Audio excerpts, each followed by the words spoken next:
Well, hello and welcome to live softball action. It is the Softball SA Premier League second semi-final. Big clash as we are just 1 week away from the grand final. The winner of today's clash, Sturt Falcons versus West Torrens Eagles, will be the first team to make this year's grand final. James Harris here. And alongside me, Eric Bolnar and Lee Hull. Welcome, gentlemen. Thank you very much, James. Really looking forward to this today. The ticket to the grand final has been printed. All we need is the passenger name. Who will that be? We'll find out. It's the two best teams in the competition league. They certainly are, and aren't we looking forward to this? And where's the time gone, James and Eric? It's a week away, the grand final. Last year was all over, wasn't it? End of the minor round. Terrific day to play too. The minor premier were awarded the premiership due to the cancellation of the final series due to the COVID-19 virus. And it's the same two teams that finished top last year, top again this year. Yep. Okay, so I'm going to go around the Sturt defence, guys, and the battery, starting with the pitcher, Zali Adams, pitching to Sarah Tonkin. First base, Millie Fidge. Second base, Rachel Tonkin. Third base, Jessie Keach. And in the hole at shortstop, somewhat of a surprise to me, Beal White. And the outfield, left field, Neve Adams. Centre field, Maddie Cameron. And right field, Indigo Beck de Silva. We might leave that graphic up just for a moment, just so we can talk Sturt defence. Eric, we spoke just before the show just about the changeover from Belinda White. The Sturt Falcons welcome her back from the national selection camp. She's moved over to shortstop. Yeah, it's interesting. She's been playing first base all year, and to be honest, with her batting numbers and her defensive play, she's probably in pole position to be the first basewoman on the team of the year. I don't think I'm crazy to state that, but they move over to shortstop. Now, it basically is where you're captaining the position in the infield. You probably want your most experienced player there. She's got a great arm. She's defensively sound. I don't think there's any worries about Beal White at shortstop. It's just surprising because it's different. Yeah, it certainly is. That pushes young Neve Adams out to left field. She's had a pretty good year at shortstop, I would have said. Yeah. Especially lately, she's made a lot of highlight reel plays. You've seen circling around on social media, but you know, having her out in left field is not the worst thing either, because like West Torrens, they can pound the softball. She's going to be a factor a lot in this game. And she's got a gun arm for a young person. I can't say I've seen her out in the outfield a lot. Doesn't mean to say she can't play there. She's got a rocket of an arm. The 16, 17-year-old Lauren Jury moves to designated player. Now she's in the top 10 hitters in the competition, Eric. Yeah, that's been you say it politely, I guess, it's been a bit of a surprise because she hadn't been in the top 10 hitting form in previous seasons. She was at Glenelg before. She gets moved over to Sturt, and she's really seized a great opportunity to be a dominant figure in this starting lineup that doesn't really need any more imposing batswomen, do they? The third outfielder is Indigo Beck de Silva, one of the hottest first season players of the competition. She'll be on one of the short lists, you'd think, for Rookie of the Year. Absolutely. If she's not up the top there, she'll be top two, I'd say. In regards to pitching, they're starting with Zali Adams. Now, statistically, Zali has a slightly better ERA. She has a slightly better batting average against. There's her pitching stats right there. But Millie Fidge playing first base, you will say that should be warming up between innings. Yeah, and Lee, you've said this all year. They're just two very different pitchers. So as soon as Ollie Adams is in trouble or they feel like they need to give a different look to a very potent Eagles lineup, they could make the switch. They certainly can. And West Torrens, I don't think they'll be looking for somebody to come in and give Steph a breather. She is an outstanding pitcher. Yeah, I think that's really important to mention, too, that Zali Adams going against the dominant pitcher for West Torrens in the competition. Pressure's on her to keep the run total down versus a lineup on the Eagles that's scary. Now, speaking of that lineup, we haven't highlighted anyone from the Eagles just yet, as we're about to see the first batter come to the plate. That is Jordan Harris to lead things off today. They've got a handful of players that have got a 300 or better average, and I think all 9 of their batters are better than 300 on base. Yep, that is absolutely correct. And in this batting lineup, I mean, Carly Allen moving in as a flex. She's not hitting today, unfortunately, but that's without her. That means there's only 6 players in the 300. Plate umpire Neville Lawrence calls play. Here comes the first pitch. And this one is down low for a ball. Jordan Harris standing in batting, and If you want a table setter on any team, you just choose any softball player in the competition. I think she'd be unanimous in terms of saying, yep, this is the leadoff hitter you want. And she cracks one into the left field, and Jordan Harris, just as advertised, gets aboard. But this is where she's dangerous, because now you got to really watch that second base. Huge start for the Eagles, leadoff batter with a single, Lee. Yeah, fantastic. And isn't she the complete player, Geordie? That's like you touched on it, Eric. Leadoff hitter. She's got everything, hasn't she? Most leadoff batters have. Lana Kaesler steps in, and Jordan Lambert was thinking about going.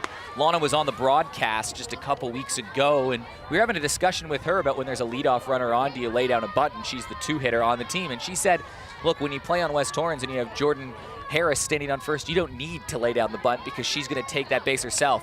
And you see, there she goes. I know it's a pass ball, but she was already starting to make a dash, and Jordan Harris all of a sudden in scoring position. And that's brought about because the pitcher and the catcher have decided that she's going to bunt here, so I'm not going to give her something. I'm throwing it out of the zone. That was the job. Let's put her at second. That was the right pitch, but just the execution there. Yeah, just got away right. from Zali a little there. Get the ball out of the zone. That way she can't bunt it. And if Harris takes off to steal, Tonkin's got a good throw away, but just didn't pay off this time. Pretty much a base hit to the outfield would likely score a run with the wheels from Jordan Harris at second base. Lana Kaesler getting on base a lot. You say only hitting 294 or 295, whatever it is. She's a very special hitter and a long-time special player in this competition. It's not bad batting stats for the number 2 hitter. There's plenty more to come after them. 446 on base average, and she has stuck one out this season as well. Yep. Yeah, she gets that bat speed up pretty quickly. One of the biggest characters in the game, Lana Kaesler. She sets in with a runner in scoring position. All sports need characters, don't they? Watches this one slip away, and anytime that happens, it's a base for Jordan Harris as she moves over to third base. So she gets around from first to third on 2 pass balls, and it's a full count. It was an interesting type pitch then. I don't think I'd seen that one. I know, and I've spoken about it before, that Zali can throw a terrific changeup. We're sort of in between one and the other then. But no harm done. Jordan's still out there. First runner in scoring position and full count for Lana Kaesler. Adams delivers. Kaesler swings through that, so it's the first strikeout and the first out of the game for Zali Adams. And you can see Belle White moving in there, encouraging her. Way to come back as a pitcher, isn't it? Yeah, Zali is a pitcher that gets a lot of ground balls for her team. Not a high strikeout count, probably averaging one every 1.5 innings. Faith Picard steps in. Throws this one over the plate for a strike. Sturt made that conscious decision a few years ago to roll with their future, which was Zali Adams and Millie Fidge in a pitching dynamic duo. Last year they won the minor premiership, but they didn't really get to play those elimination in those semifinal games that they were promised. This one slips away. Jordan Harris sliding towards home, and she's going to get there safely. 3 pass balls equate to the first run of the game. First run of the ball game, and that's something for West Torrens to be able to defend when they come out. They'll be looking to put some more damage onto that. Leading team's replay shows that she was in there quick as a flash as soon as she saw that the ball was away from the catcher. Would you have credited the game would start like that? I wouldn't have. I mean, if you told me that Jordan Harris got on base with a single and then used her speed to torment pitchers and catchers, I wouldn't be too surprised, though. No, that's true. But now, just as quickly as this game started, West Torrens have a lead. They're up 1-0. And that's significant because their starting pitcher has only allowed 1 earned run all season. Not in the last game, all season. Impressive statistics from Steph Jazinski. That one's low for a ball. Does that settle the nerves for the batting team to have got the leadoff on, move her around to score her, and does that add a couple extra nerves for the defensive line? I'm sure it does on both occasions, James. Excellent point. Faith Picard pops it up into foul territory. Millie Fidge lost Fidge that in the sun, straight off the bat. I'll just go around the umpires, boys, if you like. Neville Lawrence is on plate. We have 4 umpires today in this game. Steve Wallace-Yarrow at first, Ian Gray at second, and Kevin Tannering on third. It is hot out there in South Australia today. Over 30 degrees throughout the day, and it's been a warm wind coming off the water. Lifted to Fidge. She didn't lose that one in the sun. It's a second out, so it's actually been soft contact and a strikeout so far for Zolly Adams, but it was 3 pass balls, which is uncharacteristic of this Sturt battery this season that scored that first run of the game. Yeah, maybe she just needed to get into a groove a little bit. She slotted one for Harris, who rifled a shot to left field, and that's missed a couple of spots there as well with those pass balls. But you're right on it there, Eric. A strikeout and a soft out there, a fly ball for the 3-hitter. So very important to get those 2 outs. Sophie Hoyle, she's really coming to form towards the end of the season. Sort of playing more like the player that we know Sophie Hoyle as in the last few games, especially defensively. I'm aware she's not in the defensive lineup today, but she's been that impact player that you would expect from Sophie Hoyle these last few games especially. Yeah, and I think it's work commitments has prevented her from going to the trainings as many as she'd like, but she certainly found her niche now. 11 hits on the season, hitting .324, and I did a check of the stats. 9 of those hits came in her last 10 games. Yep. Yeah, she's caught fire at the right time for this West Torrens club, and it's probably no coincidence that they've happened to win almost all of their games in their last 9. I think they're 8-0-1 in their last 9. She's definitely been a key contributor in the batting lineup, and that's why she's hitting 4 in this lineup of, littered with Aussie reps, junior and senior, state representatives, junior and senior as well. There's probably 6 or 7 batters you could put in the cleanup spot on West Torrens lineup, and you wouldn't blink an eye and say, yep, that makes sense.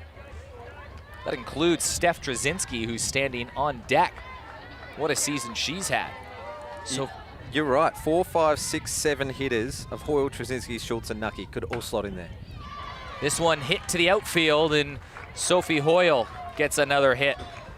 She's aboard. Oh, third base Jesse Keach went down, but the ball had already gone past.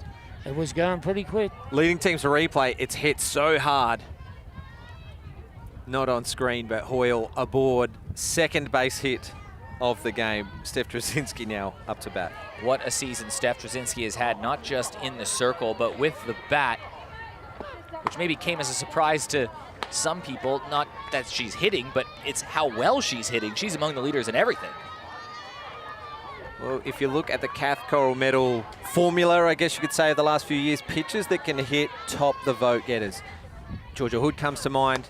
This lady comes to mind. There's a few characters. I think it's going to be a really close Kath Coral vote this year because there's been 4 or 5 players that have put up superstar numbers, most of them playing in this game, and Steph Jazinski, one of them. Jordan Harris, who scored the first run, would be another one that would come to mind.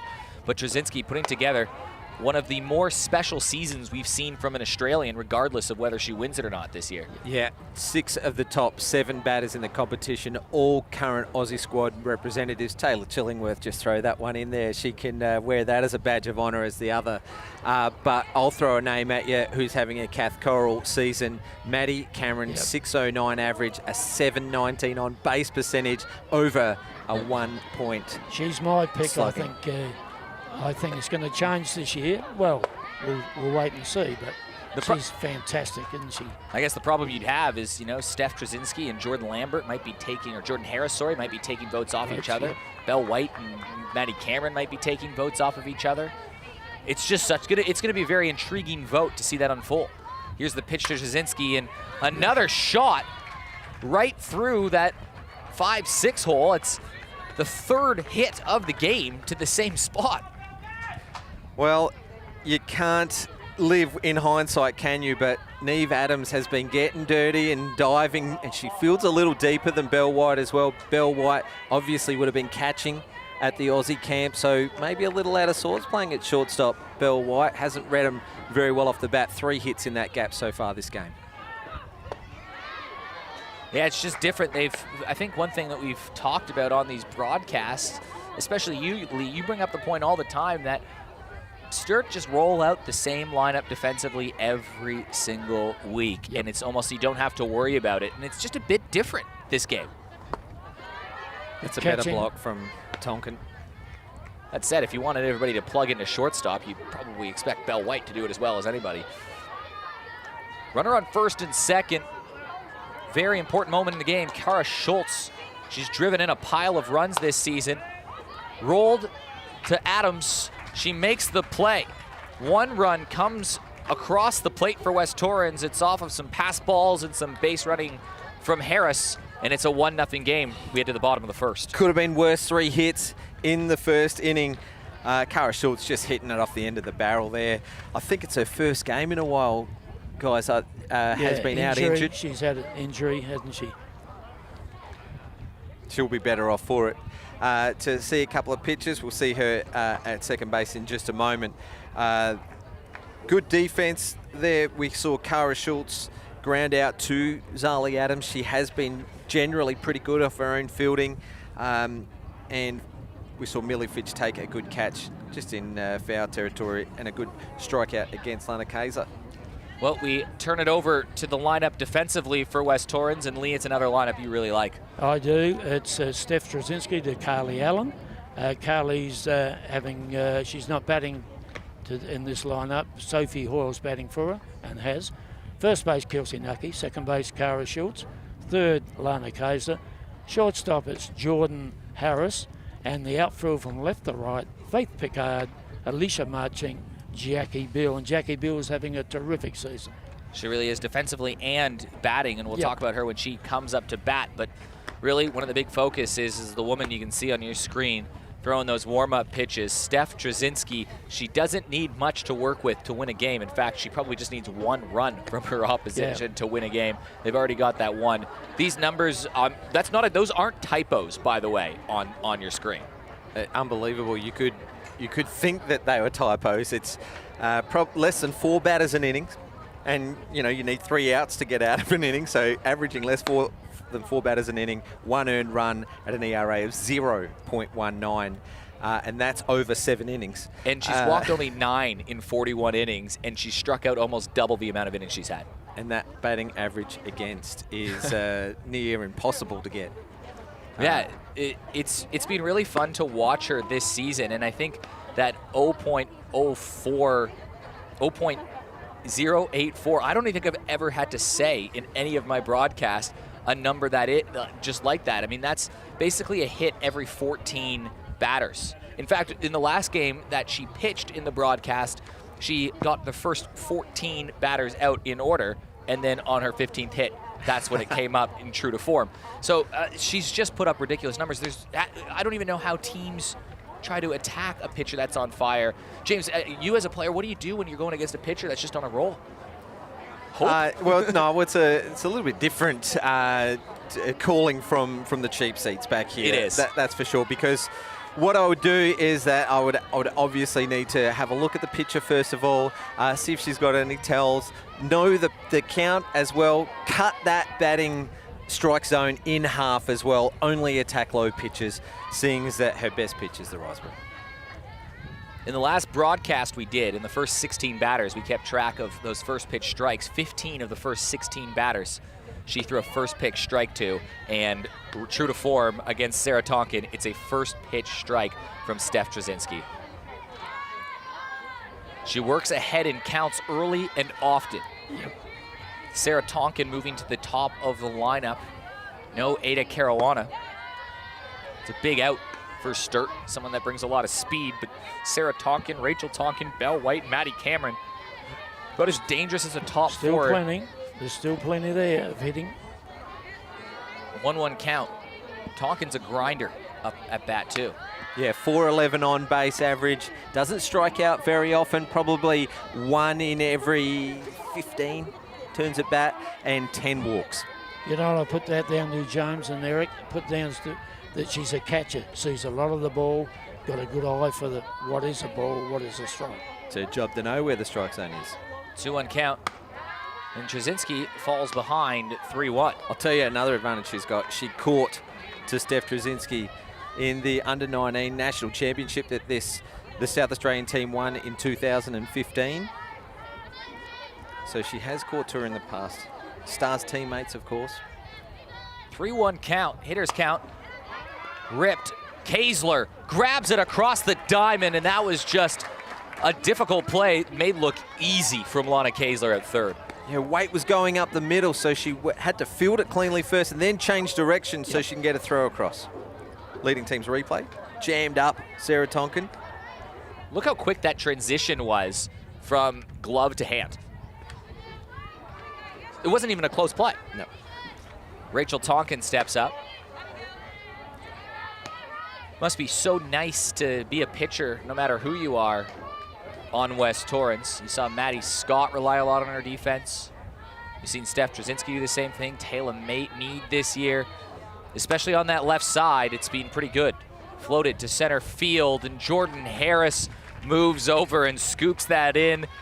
On cue, we're talking about that left side of the defense. Kaesler makes a play, and Harris takes one in center field. Made covered a lot of ground then, Geordie, didn't she?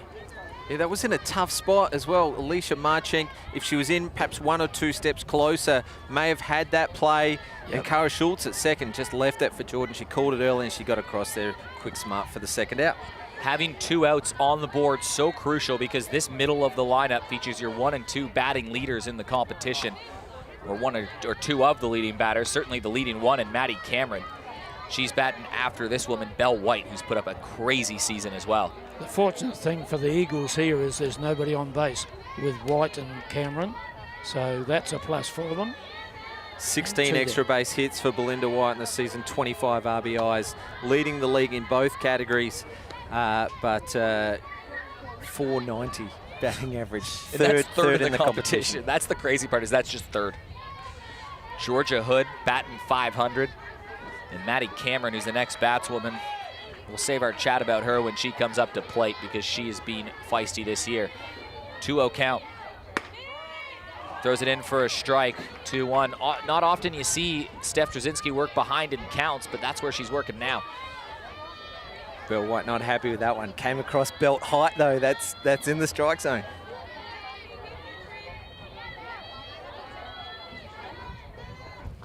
This will be the toughest lineup that Jazinski has faced so far this season. She's got those video game numbers, and all credit to her, but she hasn't quite faced that nearly full-strength lineup that Sturt's presenting like this season.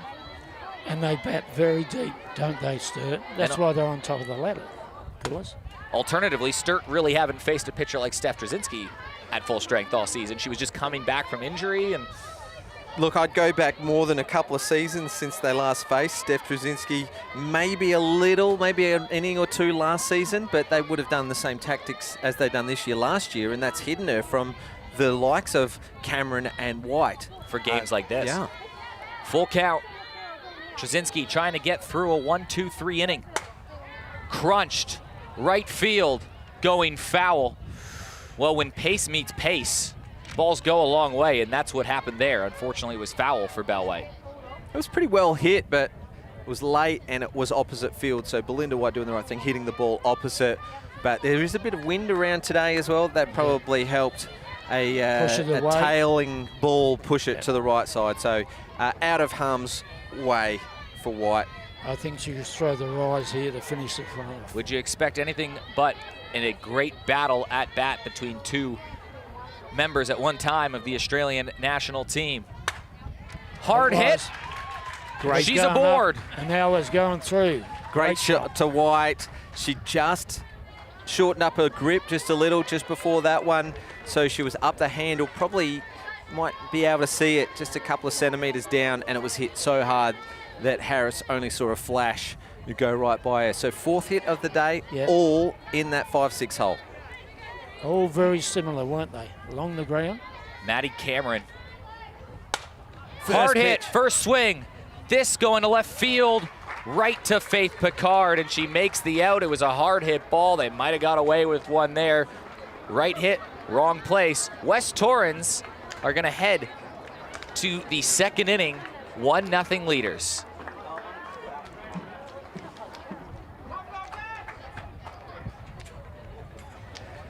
Oh, we missed an opportunity to get to talk about Maddie Cameron. We didn't talk about her at the top. We didn't talk about her in the defensive inning. this was our chance to talk about those ridiculous numbers. It's one of my favourite things to do is to look at these numbers that are in front of us here. 28 hits in the season, 11 of them extra base hits, 19 RBIs, 609 batting average, 18 walks and 5 intentional walks for a 719 on base average. It is, I've never seen a season like that before. Well, on the other side too, defensively, she's being fantastic. She's the captain in the outfield. You've seen her charge in from the outfield as she's standing out. You can see her in the center of your screen right there, giving some high fives in the middle. But at center field, she's been making great defensive plays. But the on-base percentage is still what gets me, over a 700 on-base percentage. So the fact that they got her out is a statistical anomaly right now. It is. We're about to get underway, the second inning of the second semi-final. A great crowd in today. These two teams only played the 4 times, as the 5th game would have been the last of the season, but there was a washout. Didn't have an impact on the final standings. We might touch on those scores in a moment as Kelsey Nucky watches that first one go straight in there for a called strike. Yeah, Nucky has been known to get hot around playoff time too, as it'll be Nucky, Marchink, and Beal due up before they'll turn the lineup over. James, you're mentioning the teams throughout the season, and you'll go through the scores in a second, but they haven't really been full strength against each other at all this year. They haven't shown each other their full strength team, sometimes because of injury, but other times deliberately. A little bit of cat and mouse, Lee. I'd say 8-0 in the first game. No Steph. That was the 4th loss of the season for West Torrens at the top of the season. 0-4 start to the year. Yep. Quite remarkable what they've done, going 13-1-1 in their last 15 games. That doesn't include the draw in the final round of the season, so 13-2-1 if you include that, I suppose. But in their last 15 games, they actually played 13 wins and 1 draw mixed in there. 3 of those against Sturt.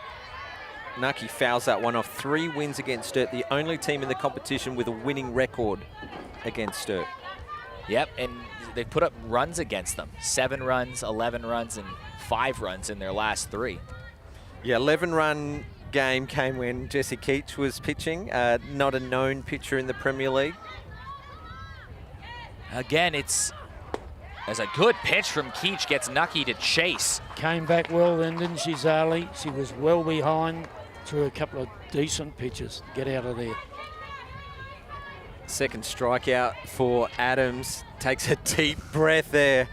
2 strikeouts in the first 2 innings, so she's a bit ahead of her average. I think the point of all that is Marchink comes up to bat. First pitch swing. Cameron charging. That's it for a base hit.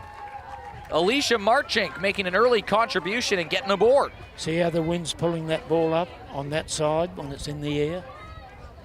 Looked pretty good off the bat. Yeah, but dropped it just died. in. Died. Well, the best, we'll go out on a limb, I'll call her that, the best number 9 hitter in the competition this season, Jackie Beal, because she can beat you with her legs.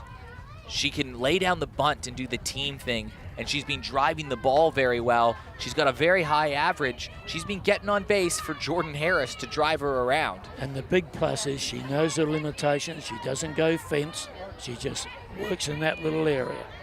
She's 3rd in the West Torrens lineup. Like She that. lays down a bunt. Moving in for that was Keach. It was a close play over at first. It was a well-laid bunt, the team thing to do, but right there, that was a lot closer play than it would be maybe with your average player. Leading teams replay, Jesse Keach was more than halfway down the line before Beal had even made connection with the ball. She looked at second for the lead runner, thought better of it, and just in time makes the second out of the inning, sacrifice bunt. If she to didn't Beal. cheat in like that, she'd probably be standing on first. But that was what she has to do. She has to get a runner in scoring position, which is Alicia Marchink, for Jordan Harris. She's already scored a run today. She leads the team in RBI from the leadoff spot. Jordan Harris, what a year. And about 3rd in the competition in RBIs as well. So unheard of, isn't it, for leadoffs? But that is a credit to the 7, 8, 9 hitters for West Torrens. As we mentioned before, Jackie Beal sitting 3rd in the averages for the West Torrens Eagles. 14 hits, 7 of those safe bunts. Harris, a big swing, and she can go deep, Harris. 4 times she's had a home run this year. I believe that's the league lead in home runs. There's been a lot more home runs this season than past years. Yeah, each team has good power.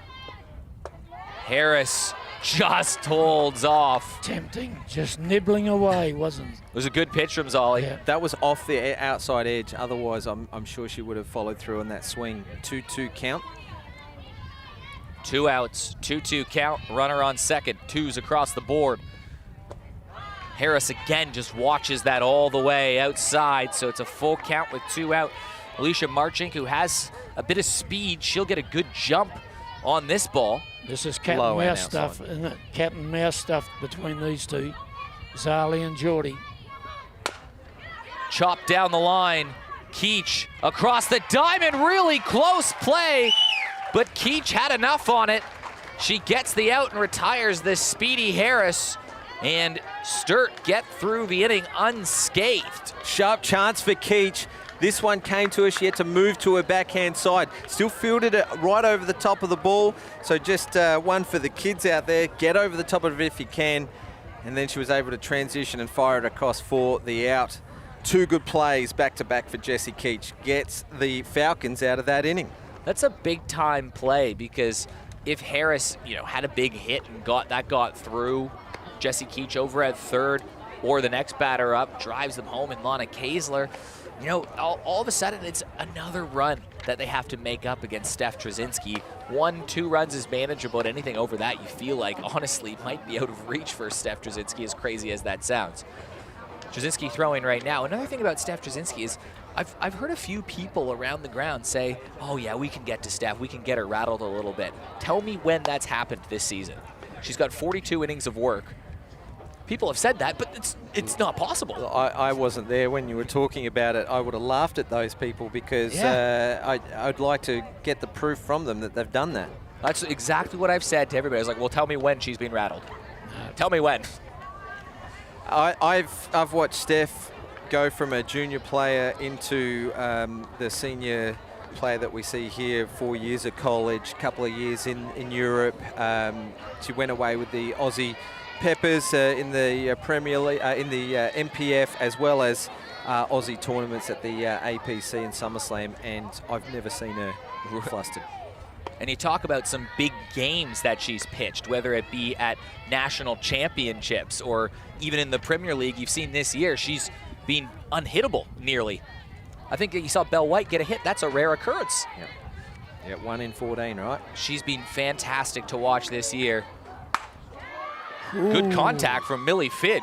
That's a fair piece of the ball. That's a fair piece of the ball. And it just tells you how quick that was that Steph threw it in at, the pace. Again, though, when you're throwing harder and you swing hard, the ball's going to go a bit further. However, it's getting the timing right for Steph Jazinski, who can mix things up when she needs to. 327 average for Fidge. 16 hits on the season. We speak about the young talent that we've got here. Millie Fidge would have to be up there in the mix for Team of the Year. She's been a great utility. She's part of the dynamic duo that finished top of the ladder 2 years in a row. And she can hit. Jazinski gets her to bite, and that is Steph Jazinski's first strikeout of the day, as Neve Adams comes to the plate. That sucks as a hitter, I'm telling you. You hit a long foul ball against an extremely good pitcher. You're feeling it. Yep. Yeah. Neve Adams up to bat. Moved to left field today. Swings at one at high from Steph Jazinski. Another hard hitter of the ball in the Falcons lineup.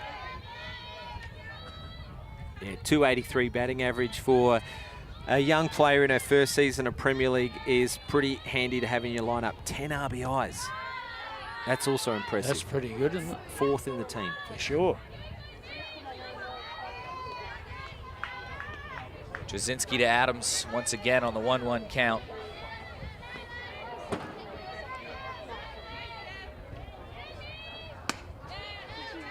She's now, she's throwing the ball up, she's throwing the ball down, she's moving the ball around, she's doing the hokey pokey, and she's striking some people out. She's back in her rhythm, Steph Jazinski. And sometimes batters get caught up in the pace of the game, don't they? Pitchers pitch hard, so they swing harder. She just gets a piece on that into foul territory. Lana Kaesler has a look. That one just fouled, now up on 2 strikes. Interesting tactic that the last 2 batters have had on Jazinski, and this comes out of the Jared Farrell playbook, one of the smartest minds of the game. He tells his batters when he's teaching them hitting that the pitchers are going to throw a strike. If you don't get one in the first one, you're bound to get one in your at-bat sometime. So if you're swinging, you're bound to run into one. Well, that one ran a bit down low. Steph making them chase at a few things. That's their second strikeout of the inning. I'll go back to my point in that had a couple of good hard swings, some good foul balls as well. So if we see that as a tactic from the Falcons, I think they're going about it the right way. But sometimes it is good to take your foot off the gas a little, see a couple of pitches, and then you can start with the aggressive stuff. Eventually, some of those hard hit balls, though, are going to fall in the field of play. This is the designated player, Lauren Jury. What a fantastic season Lauren Jury has had. Big addition to this Sturt side. Yeah, we just saw the numbers on the screen. They're 364. It puts her 3rd in the batting averages for her team, a 425 on-base average. You wouldn't have predicted that at the start of this season. In a team of hitters like the Falcons got, it's fantastic. And she hits a long ball when she's going. Whether she hits Steph that far is debatable. What a fantastic season she's had. 10th in the competition in batting average. And with 6 of those top 10 are in the Aussie squad. Jazinski gets her to chase, second strike. Can she strike out the side? Actually, that name in 9th place surprised me. Great to see Gemma Letton. She's 9th in the competition, not 375. Fantastic season at Port Adelaide. Steph Jazinski strikes out the side, all of them swinging, 1, 2, 3, and West Torrens maintain a 1-0 lead. We've played 2 innings here at West Beach. 1-0 West Torrens.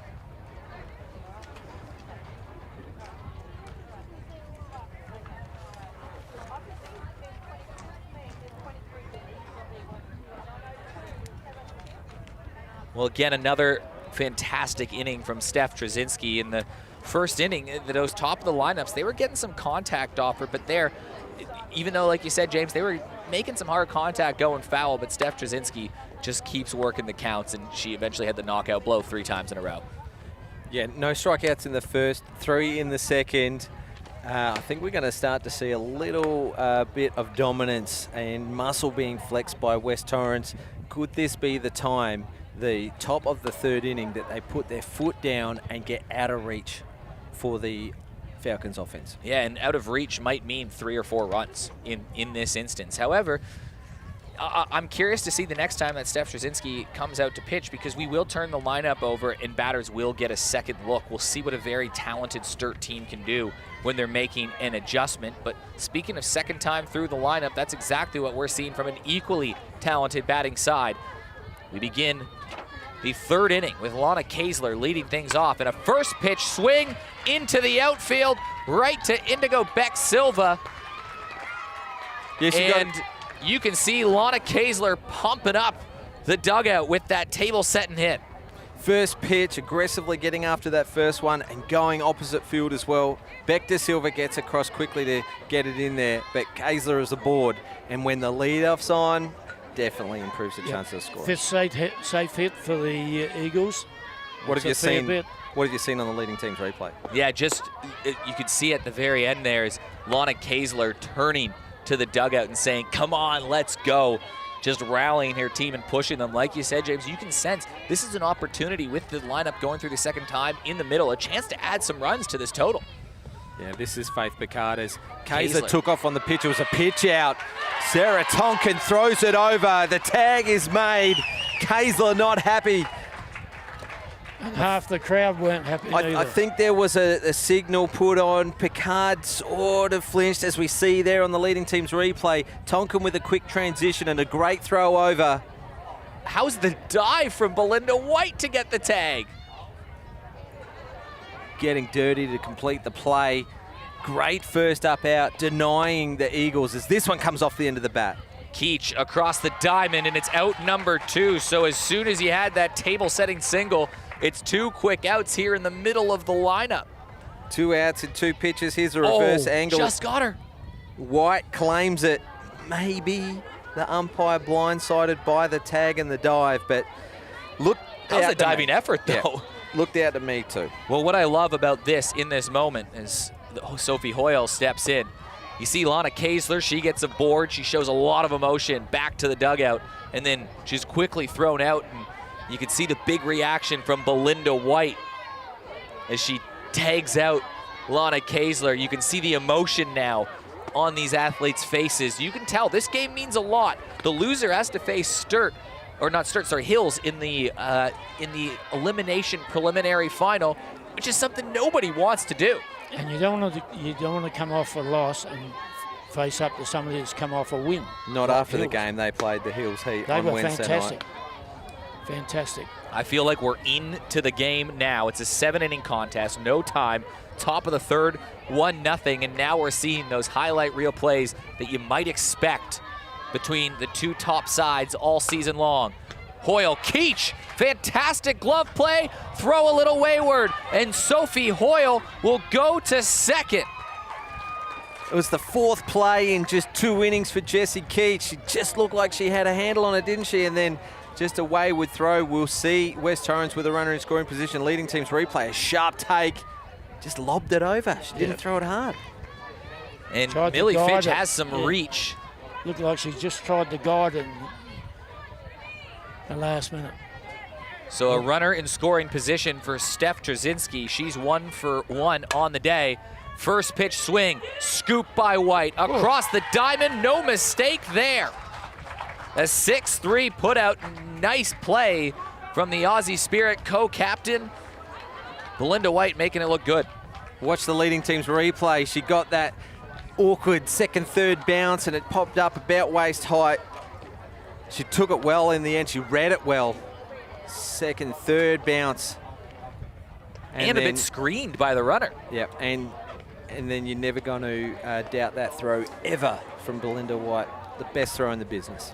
Yeah, you can see the throw right in the center of Millie Fitch. So that was a big defensive innings from Sturt, keeping themselves in the game. They've eliminated some threats when runners have been in scoring position, which is exactly what they need to do. Keach, Beck De Silva coming up. If just one of these players can get on base, they're going to turn the card over and have some very talented batters going up for the second time. Great defensive inning, as you said, Eric. Zali Adams can build on a good pitching performance when she knows she's got that defense behind her like that. Uncharacteristic for Keach. That was only her 2nd wild throw of the year, so pretty solid at third base. However, it didn't cost them in the end because they had some great defensive plays there with that throw over from the catcher, Sarah Tonkin. Nice play from Keach to get Picard, and then it was a good play from Belinda White over at shortstop. Now it is their turn to garner some of that momentum, look to the 7, 8, 9 hitters and try and bring that 1 run back. Unfortunately, Sturt probably just wish they could have that first inning back, where it was 3 pass balls and a couple hits right over to shortstop. It just kind of felt like they needed to ease into the game a little bit, and now we're just full on into it, and Sturt gonna try to pounce with the bats. Jessie Keach, one of the players you just talked about defensively, steps in. Sturt have been kind of hidden from the true aces on each of the teams over the last few weeks towards the end of the season. Does that make a difference now when you're facing a player of the caliber of Steph Jazinski?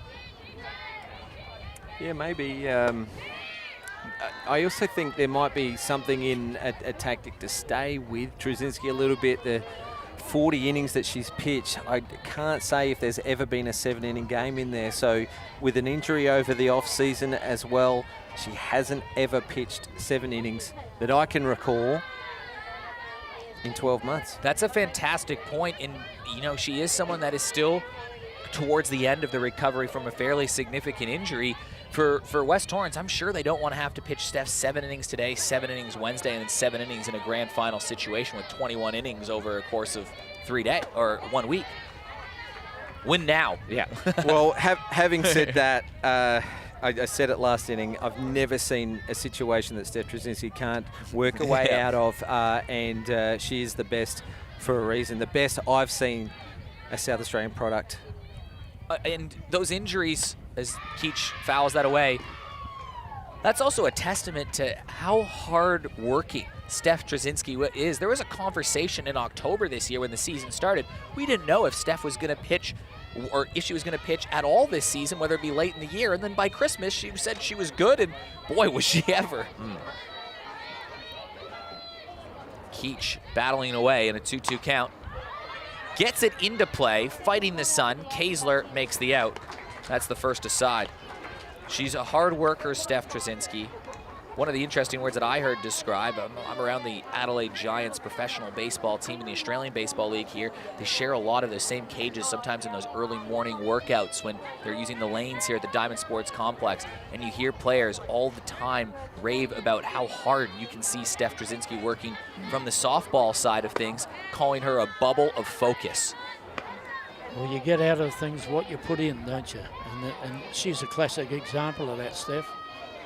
Terrific, and it's her attitude I love. I've mentioned this many times before. It never changes. Doesn't matter what the situation is, she's concentrating on everything.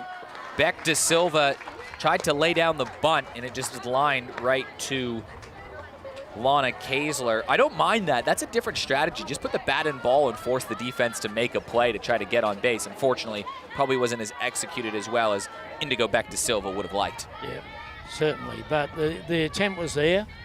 From a young player, that's very good. Sarah Tonkin grounded out to Lana Kaesler in her last at-bat, but it was a long 7-8 pitch at-bat in her first time up. One safe hit for the Falcons so far.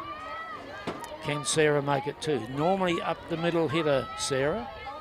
For good pitches, we're talking about a very good pitcher here. And a very patient batter, and now it's a 2-0 count.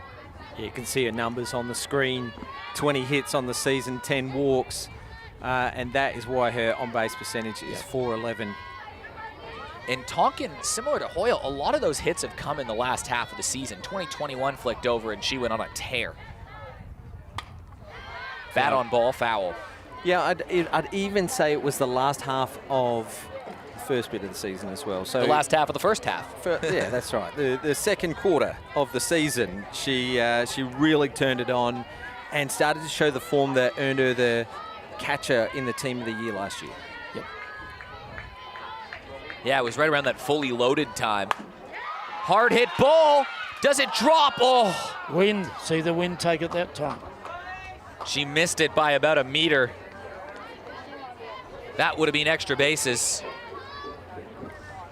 Hits it hard, Sarah, doesn't she? When she makes good contact, it goes. Sometimes it's unfair, softball, isn't it? That good piece of hitting misses it by about a foot, and it's just called a strike. Yeah.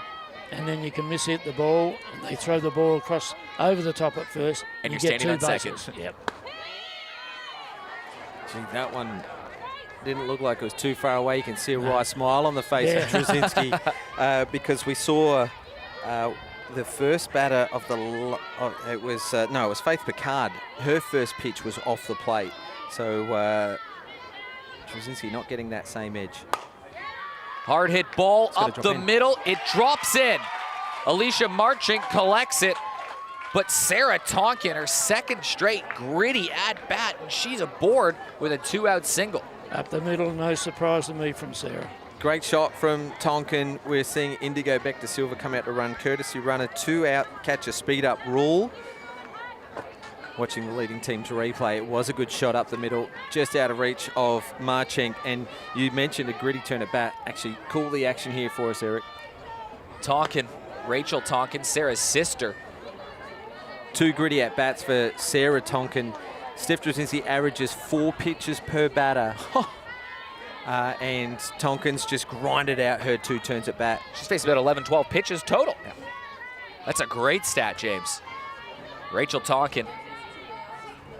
Usually another gritty at bat. Let's see how aggressive Indigo Beck De Silva will be on the base paths, given well, she's quick. that and you have to be aggressive and take advantage of any base runner you have when Steph Jazinski is out there. Tonkin just missed that one. Tip foul, 1-2 count. No stolen bases on the season. I don't know how many attempts she's had. Indigo back to Silva. Yeah, so we might not see her go, maybe until there's a full count.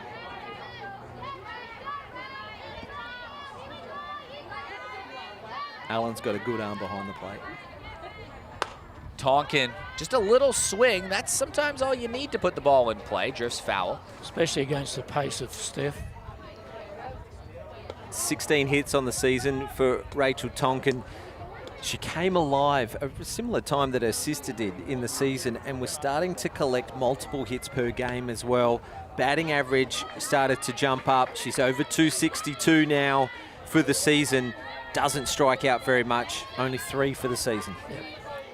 Another tough at bat every time she's up. Usually puts the ball in play. Tonkin watches that one drift out low and outside. 2-2 count, 2 outs. Great take from Carly Allen on that occasion. It was going and floating outside. She had to take an awkward one on a half hopper, also keeping an eye on the runner. If anything else, Sturt are making West Torrens really work right now. And that one just to stay alive, fight to see another pitch, and now we're into the 6th pitch of the at-bat. And it gives the people in the dugout more confidence, doesn't it? Self-confidence when they see a person like Rachel going that deep in the count. Belle White and That Maddie helps. Cameron standing as the next batter's up. Tonkin, nervy, watches it outside, full count. Runner will go. If she can drive something here, there might be a chance to score a run. Another big grin from the pitcher, Steph Jazinski. I'm not quite sure whether she agreed with that call. Full count. Spot in the grand final on the line. What an at-bat from Rachel Tonkin. And there's a runner in scoring position for Belle White, who's already got a hit today. First base on ball from Steph. Tonkin doesn't walk very often. Only her 4th walk of the season. Wow. Jazinski doesn't throw many walks. Only 9 on the season. A statistical anomaly, but what an at-bat that was. A 7-pitch at-bat, making Steph throw a lot of pitches. Now Belle White steps in. She's got 1 hit already. It was a 2-out single in the first inning. She leads the competition in RBIs. And a lot of times this season, when it feels like Sturt might be out of a game, Belle White's come to the plate and stormed her team back to victory. Danger time for the Eagles right now with these next 2 hitters. I'll give you a ridiculous stat. Belle White has not been intentionally walked so far this season. And you can't intentionally walk her right now because it would just be bases loaded for Maddie Cameron. Yeah. You can't intentionally walk her. She's just protected by Maddie Cameron. Already has a hit as well in the game, Belinda White. And it was a good one. Watches it up high, and now she's going to work herself into a bit of a hitter's count, 2-1. Like you said earlier, sometimes you know you're going to get a strike thrown, and this might be that moment. Just go back to Rachel Tonkin. She was behind in the count, 1 ball, 2 strikes, and she grinded out a base on balls after a few foul balls. As good a turn of the bat so far we've seen in the game. That was the pitch to drive, and boy, was it ever just foul. We've seen a lot of fouls to the left side for Belinda White. So, you know, you're toying with danger if you throw it inside to Belinda White, but high chance of it going foul. So be interesting to see now that they're ahead of the count 2-2, whether they'll throw change or just float one outside, see if she can go with it. Moving out there just to slow down the pace just a little bit. The lineup has turned over, and the terror of Tonkins have put some damage and got on base. Sarah Tonkin led off with a single. Indigo back to Silva now running for her at second. And Rachel Tonkin, a gritty walk. 2-2 count, 2 outs. Runner in scoring position. Belle White at the dish. But hard hit ball, Diving Harris gets through. De Silva is being sent around, and this ball game is tied. Shot up the middle from Belinda White. She sat on a pitch that she liked to drive up the middle. We mentioned the inside pitches going foul. That one was down the middle. And Harris got a glove to it. Diving effort. That would have been the more spectacular plays of the season if she could have made that play. Well, Indy Beck De Silva will be really pleased about that, getting Sturt's first run across the plate. What at-bats from the two Tonkins, then Belle White, and it's still a danger time. Runners on first and second for Maddie Cameron, who swung at the first pitch her last at-bat too and drove that ball hard to left field. There's her video game numbers on the right hand of your screen. Maddie Cameron putting together an MVP caliber season. Can she deliver an MVP moment here? Hard hit ball, Harris scoops, fires, out-made. We have a ball game on our hands. Sturt flexing their muscles, all with 2 outs, get runners on, and they bring one home. They've tied the game. It's 1-1 after 3.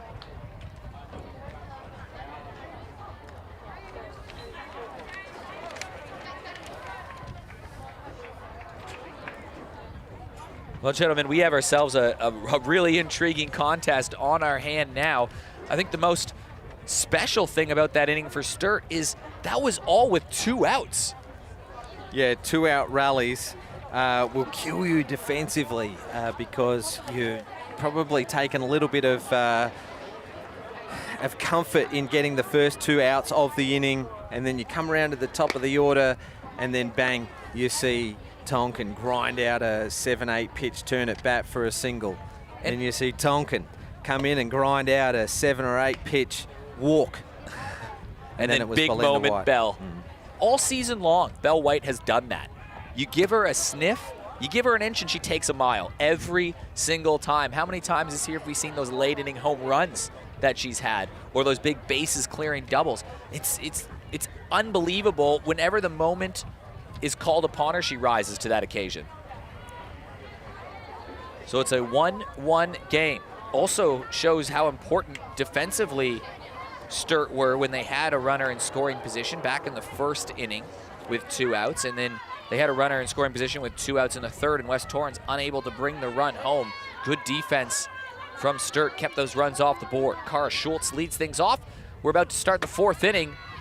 Spot in the grand final on the line, a date with Hills Heat, a team that absolutely nobody would want to play right now.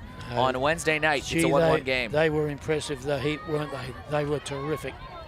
6-1 winners in that game. Georgia Hood showed how good she can be in that game. A great performance in the circle, and she had the difference-making bases clearing double with bases loaded in the 6th inning to bust open what was a tight game up until that point. Cara Schultz scoops down foul. Zali Adams, guys, into her 4th inning of work.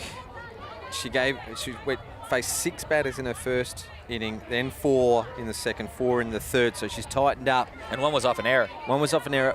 How long do you think they'll stick with her for? Knowing that they've got Millie Fidge just over there at first base. We saw her, saw some action in the bullpen in that last batting inning for the Falcons, so she had a long time to start to find a bit of a warm-up. And you imagine, as it's a first batter walk issued, that you could see Belle White move over to first base if that change comes. To answer your question though, James, I think you gotta see how she goes with these last 3 batters in the lineup. It's gonna be, when you're watching, is the 3rd time through with a talented lineup. That's probably the time where you might consider pulling that trigger. First base on balls for Zali then. In this game, yes. She's got 2 strikeouts. Kelsey Nucky with a leadoff runner. Struck out her first time up. Doesn't throw many walks, Zali Adams. 30 walks in 46 innings of work on the season. That's not many at all.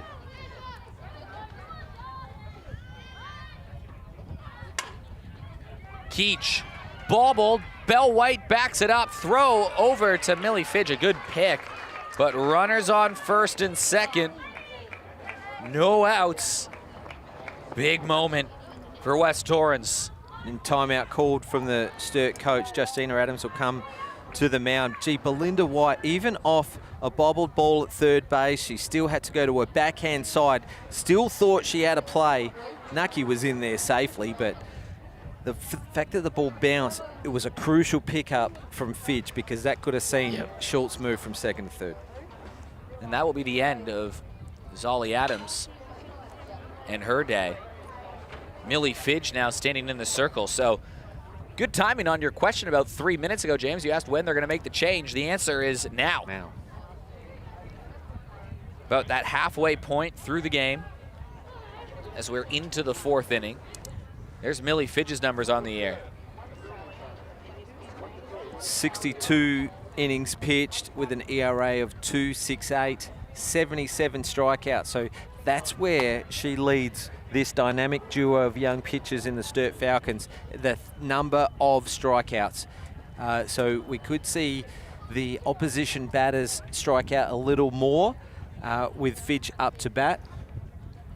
Slightly different pitcher as well. She's a bit taller than Fidge, than Adams. And she throws differently. I think she keeps the ball down more than what Zali does. Two entirely different pitches. Whereas I would have said she throws more rise balls than Adams. That's okay. We've both got our own thoughts on the pitcher, but I think I've seen one attempt to change up from Zali though. I think it's an excellent pitch of hers. I still think she should throw it more, but surely Alicia Marching, the next batter here, has got a bunt, surely. Well, with no outs and 2 runners aboard, you would absolutely think that Marching will be trying to get the ball on the deck and advancing the runners.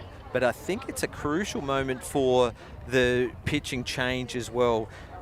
Fidge gets to throw to 8-9 hitters before she faces that dangerous top order of the Eagles. Good point.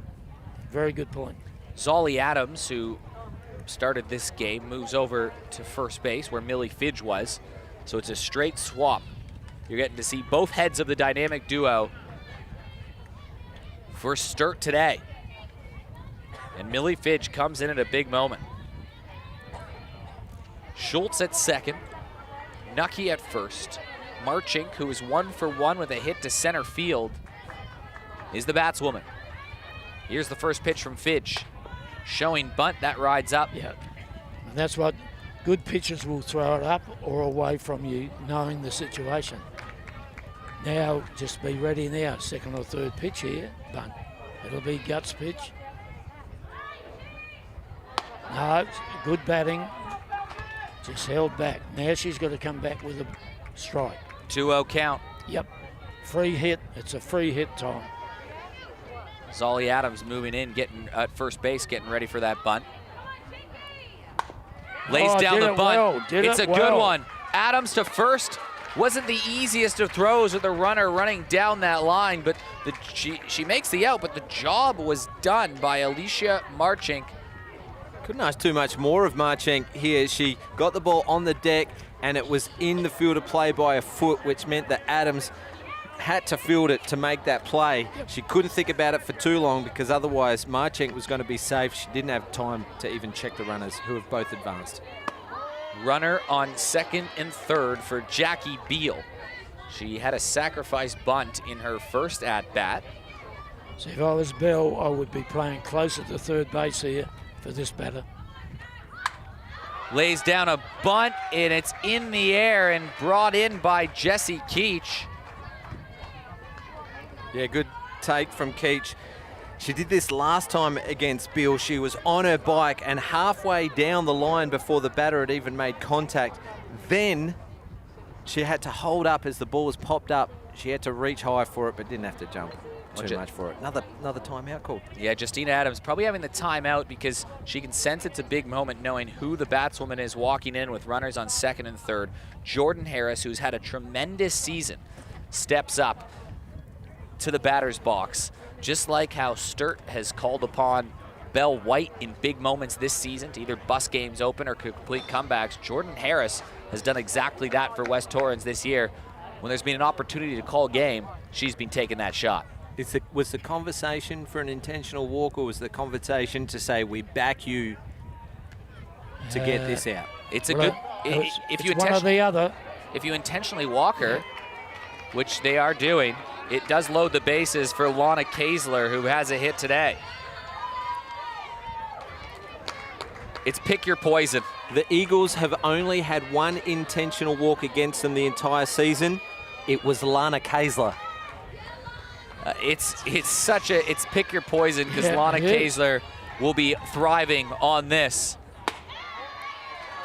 It's high for ball one. Loaded bases with you, two out. I can see this going deep. And a base hit to the outfield. You got to watch Harris fly around the base pass over at first, too. She singled her last at-bat. Change Kaesler up in the air towards short and center. There's a bit of a collision, but oh my goodness, Rachel Tonkin takes the ball. They make the out. That had danger written all over it, but West Torrens load the bases and they can't bring a run home. Second pitch, wasn't it? Yep, leading team's replay. Rachel Tonkin was under it. It was her side of second base. Belinda White probably trying to play seniority there. You can see her say it's mine. No, that's Rachel Tonkin's every day of the week. It is on her side, quite clearly. That is Rachel's ball. But watch Bell right at the end here. On the other camera shot, you saw her look at her and say, mine, pointing with her chest. I'd be pointing at second base saying, stay on your own side. Great play from Rachel Tonkin to deny the Eagles loaded bases after they tried to get one back. So we're going toe-to-toe here for the two top teams in the competition as we're in the middle of the fourth inning, halfway through the game, guys. How many times have you seen on this field a ball like that be put to that second base, center field area in kind of an awkward position for everyone? How often have you seen a ball find some grass on those moments? I think the sun... Probably too often. I think the sun is a problem, not so much at this time of day, but the 2 o'clock game always seemed to be a problem on that side of the field. We've got ourselves a good one. West Torrens versus Sturt. Would you expect anything less from the two top teams all season long? Well, I want to say all season long, but West Torrens started 0-4. But from that point, the two best teams consistently. Yep. Millie Fidge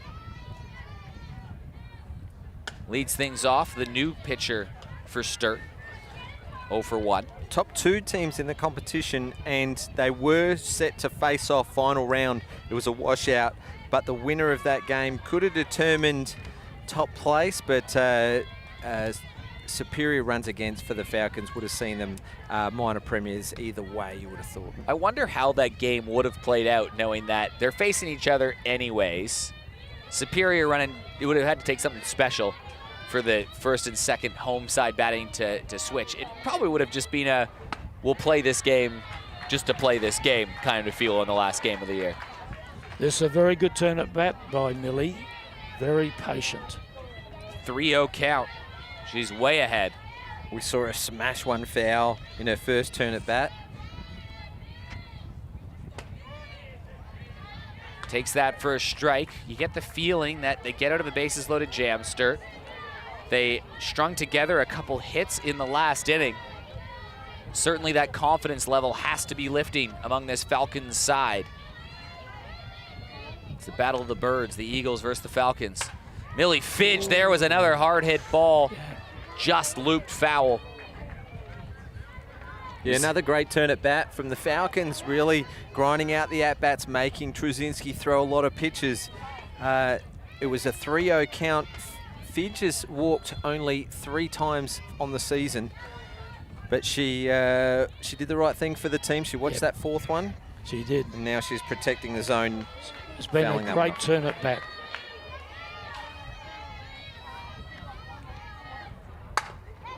Hit to Kaesler. Across the diamond, out number 1. See how Lana covers that ball. There's got no chance of getting by or under. Yeah, I was just about to say, and we'll see it here on the leading team's replay, watch how careful she was with the ball to trap that. She got the glove down, she got the body behind it, she had the body leaning forward as well to stop it from deflecting. And then she was up in a flash to fire that across for the first out. Neve Adams.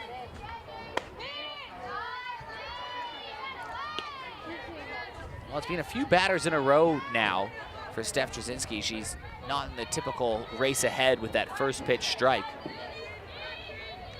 Credit to the Falcons for making her throw one, too. This is a chance for Kaiser. Yeah, she makes the catch. Fighting the sun. It's the Kaesler inning right now. Well, it's been the hot corner all game. We've seen Jessie Keach in the play. She's had half a dozen plays. Kaiser herself. Gee, that's her 4th play that I can see from the 5th play. 5th play on the scorecard. It's been a busy day for Lana Kaesler. Lauren Jury with 2 outs.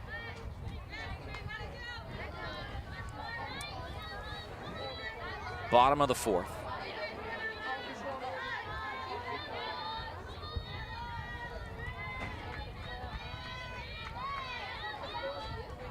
Jury watches that over the plate. Strike 2, and Jazinski ahead early on in this. Well, a pitcher of her quality, they love this situation that they... Yeah, they have the strikes. Playbook to work with, Lee. Yeah, I can play fun and games now. Again, chop foul, chance for Kaesler. She's never gonna quit on a ball, and makes a play, but just out of her reach, foul. Jury, though, stays alive, gets to see another pitch.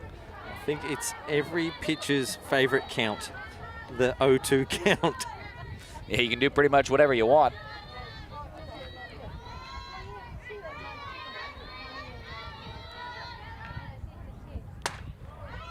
Scooping down to get that. Jury chopped to second. Schultz makes the play. It's a 1-2-3 inning for the West Torrens Eagles. And we've played 4. We head to the final 3 innings. What a game we have here. It's 1-1 with a spot in the grand final on the line. I was sure that was Kelsey's ball. Surely. Yeah, probably the fielder who was running in from behind had had the read of the ball, but yeah. Instead of Nucky having to back, but you're right, that could have been either or. It landed about 1.5 meters maximum away from the base. Interestingly enough, Sturt, who in the 3rd inning scored all of their runs, they started with batters 8 and 9. Well, they're going to start their next batting innings in innings number 5 in the bottom of this inning with batters number 8 and 9 once again. Does history repeat itself? That will be the question. Faith Picard, Sophie Hoyle, and Steph Jazinski are the batswomen due up for the West Torrens Eagles here. It's plumb in the middle of the lineup. We've now reached the 5th inning, the later stages of the game. Significantly, you know, we've played about 70 minutes of this game. We're starting to reach that point where the game's going it's going to start to go a little bit longer than what these players have played in all season long in 90-minute time games. Yeah, in the 3rd inning, Sturt had 6 plate appearances, and in that last innings, West Torrens had 6 plate appearances. So that's why this middle part of the game has dragged on a little bit more runners on base. Also, teams taking a few more pitches, trying to work the count, so we've had a pitcher change. Faith Picard, 0 for 2 in the game. Someone that used somewhat of a utility player for the Eagles this year and over the last few seasons. You've seen her play second base, you've seen her play in the outfield, you've seen her catch. I think she could play most positions. She's probably the most underrated player in the competition. If not, she's in that conversation. Yep. Maybe with the likes of Hayley Benithan, who's also a utility that can catch an outfield and maybe even sneak into the infield. 314 batting average for Picard, 426, 12 RBIs, and she can play infield, she can play catcher, she can play outfield. It's been like that each year she's played. Hard hit ball foul. And you can't stress the value of those utility players enough over the course of the season, with anything from work commitments, but also Australian national team camps and duties. On really good teams especially, players are chopped and changed a lot during the season, so you need that versatility and flexibility from someone like Faith Picard. I think she might have only missed 1 game in the last 3 years as well, so she's got that durability as well about her. She looks like an athlete. She's got a bit of swagger about her as well, but she's quiet as well. You see her work hard in the lanes all the time in between games. She's a very good player. Extremely good player. You have to be if you're sitting 3rd on this lineup. And we've seen her bat lead off, we've seen her bat 2, and we've seen her now in the 3 spot this season. Only 21 years of age, and she's in the top handful of this team, which is littered with all-stars. I don't think I've seen her bat lower than 3, so it tells you something about the girl. Good first walk. She's on base for the first time today, Faith Picard. It's crazy to think that she's only 21 years old. I mean, this is the 4th season now that West Torrens have been either first or second in the competition and in the minor rounds or being around the mark, and Faith Picard's been a key part of all of those teams. It feels like she's a savvy veteran. Same with people like Steph Jazinski. They're really not that old at all. Sophie Hoyle. She's been on base twice. She reached on that error. Eagles have had the lead off on 4 of the 5 innings so far in this game, only been able to capitalise once. Yeah, that's... They go and bunt. Hard hit ball right off Keach. That was a tough one to handle. White just holds. Yeah, played a hit and run there. Well, for the 2nd inning in a row, West Torrens have the first 2 batters aboard with runners on 1st and 2nd. They couldn't score the run last inning. Can they do it here? See, that ball was hit hard from Hoyle on the leading team's replay, and she put her head down to beat that one out. She's been on all 3 times from her 3 plate appearances, twice from an error. She's just adding that offensive pressure. Jazinski lays down the sacrifice bunch. Perfect. So just like the last inning, Eric, as you mentioned, leadoff gets on from a walk. Then there's a little error in the corner there. That hard to call that one an error from Keach. And then a sacrifice bunt, the exact same as the last inning. Now Cara Schultz and Kelsey Nucky will be due up. One of these 2 women just need to find a hit. Schultz has been on base once today. It was a walk. She's among the leaders in RBIs on the team, and she has a really nice swing. She can hit the ball a long way. Yeah, her 3rd turn at bat in a few games as well, a few games off. She got a grounded out a walk last inning. That first one was in there, which I was surprised she didn't have a nibble at, because it looked like it was there to be hit. 1-1 count. As we reach the later stages in the game, big moments ahead. Goes the off-speed pitch, Millie Fidge, and drops in for a strike. 1-2 count. For the 2nd straight inning, the Falcons flirting with danger.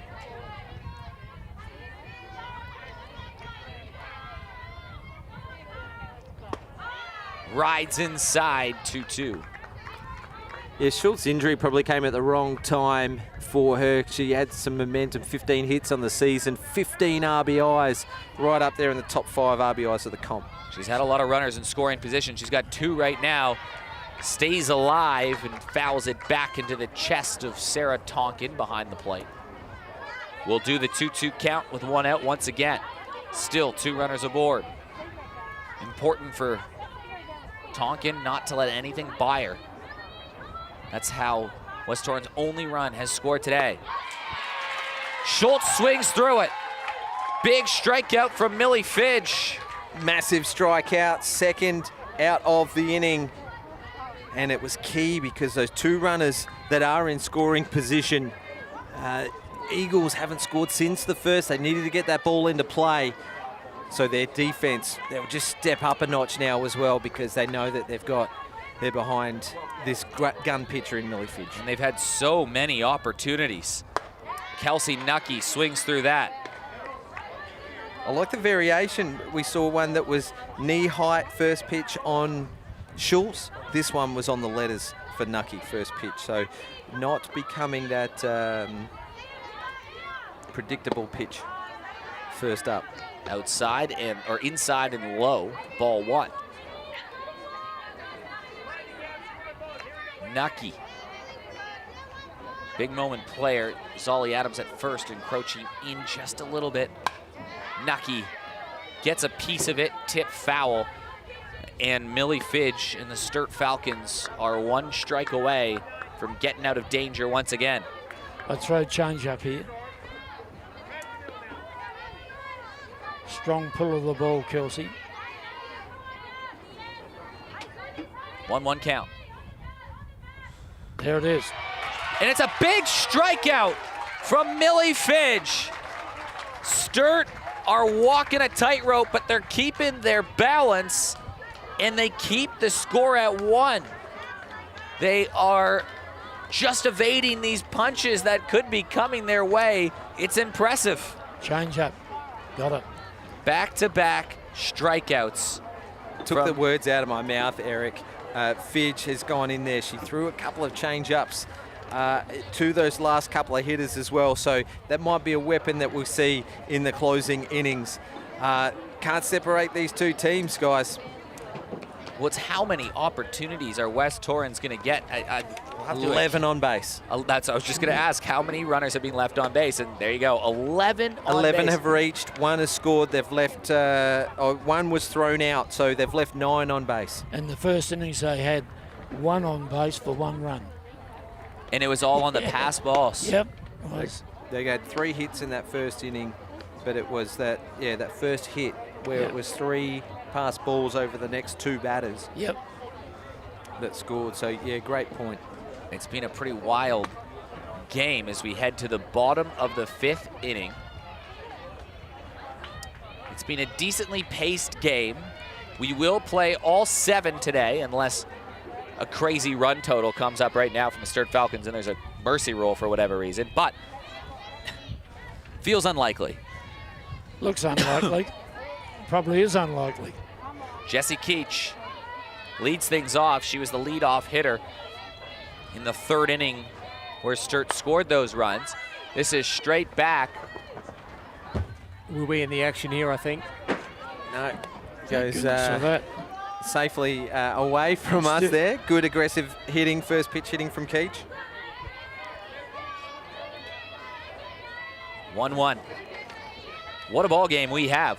Eagles got to shut these batters 8 and 9 down right now. Well, they did that in the 3rd inning. They retired 8 and 9. The problem was 1, 2, and 3 in the lineup, where you remember in the 3rd inning, Tonkin had that 7-8 pitch at bat, got on base with a single. Rachel Tonkin, her sister, gets on base with a walk, and then Belle White drove it in. Even more reason to get these 2 out.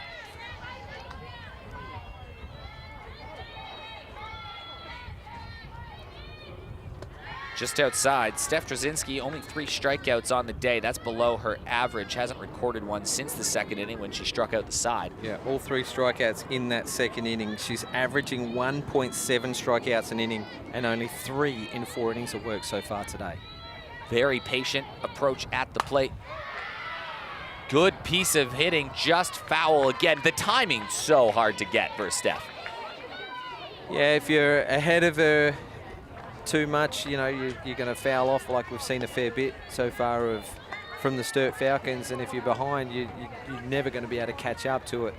I'm wondering if this is Sturt at their best, or if we're not seeing Steph at her best at the moment. They're making some good contact and only the 3 strikeouts.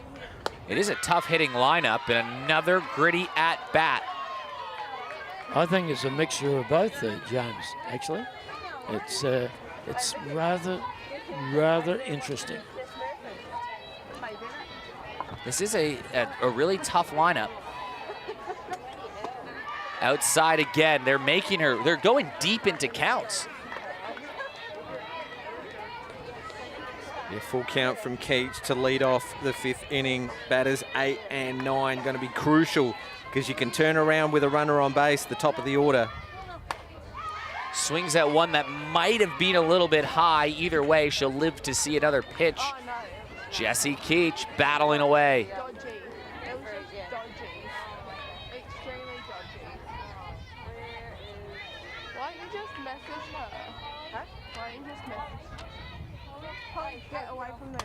Keach again fouls it away. We're going to have an 8th pitch in this at-bat. Plenty of bat on ball, isn't there? Like you said, entering the game, James, that great stat you brought up earlier in the game, an average of just about 4 batters. 4 pitches. 4 pitches per batter, sorry, is what the average was. Less than 4 batters per inning. Yeah. It's impressive considering the strikeout count as well. 74 strikeouts from the 52 batters. means that you've at least got to throw 3 to those strikeout victims. 9th pitch coming as Jessie Keach has fouled away her 3rd straight pitch. Don't you love that when the person to the lead-off in this innings, like Jessie, goes 9 pitches? It's certainly setting a tone, Sturt saying to West Torrens. And it's given the bench sitters plenty of confidence. Pumping up their bench. Ooh. An epic battle that Steph Jazinski tussles away. It's her 4th strikeout. That one looking, it took 9 pitches to do it. It's a pro Sturt crowd behind us. The grunts and the groans come, but the pitch was deserved of a clap, you would have thought, because it was a great battle between pitcher and batter. Indigo back to Silva. She was out the first time up, but she ran for Sarah Tonkin and scored that run in place of Tonkin back in the 3rd inning. West Torrens moved around their first batter of the game in Jordan Harris to score their run. Sturts came in the 3rd. And to go back to Silva, quickly behind 0-2 to Steph Jazinski. Beck de Silva's a great story. She was a bench sitter at the start of the season and only really started to get a chance in the back half of the year. And in those 11 starts that she's had 8 hits for a .364 batting average. 2nd strikeout, both looking from Steph Jazinski. Her 5th of the day. And just like the 3rd inning, they retire their first 2 batters, but now becomes someone that's proving to be as tough and out as they've come in Sarah Tonkin. A 7 or 8 pitch out her first time up, and then the 8 pitch at bat, that was the single, and then later accounted for that run. Sarah Tonkin's played a very good game at the plate today.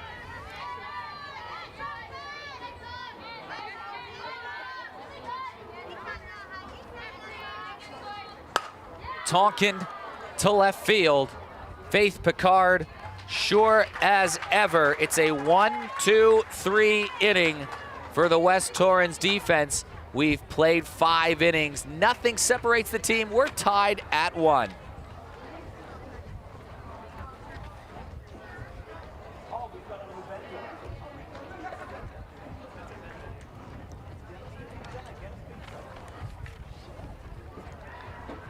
Well, a fantastic ball game down here at South Softball, South Australia. Now, if you're loving the softball action, this high-intensity playoff action, you're in luck. You get a doubleheader of softball today on the Softball SA Spacequake Sports Network, we can call it today, don't we, James? Yeah, we're going up to the Hills Softball Association. It is grand final day, and they've spoken to the guys at Spacequake Sports for a 2nd broadcast of the season.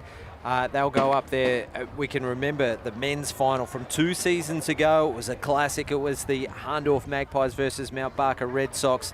And in a ending that was very similar to Major League movie, it was the Magpies that got up. This year, we see the Macclesfield Redbacks play against the Mount Barker Red Sox. And so it'll be a doubleheader. That game starting at 7:30 p.m.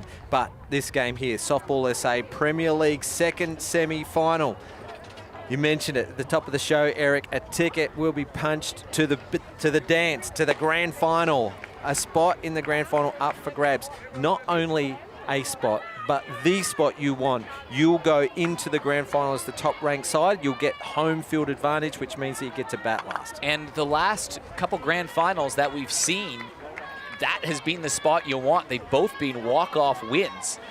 Both for Walkerville, who weren't in the finals picture this year, but you see the shot of the Cats watching in the outfield, but that's exactly the spot you want because that last bat has proved crucial in recent times.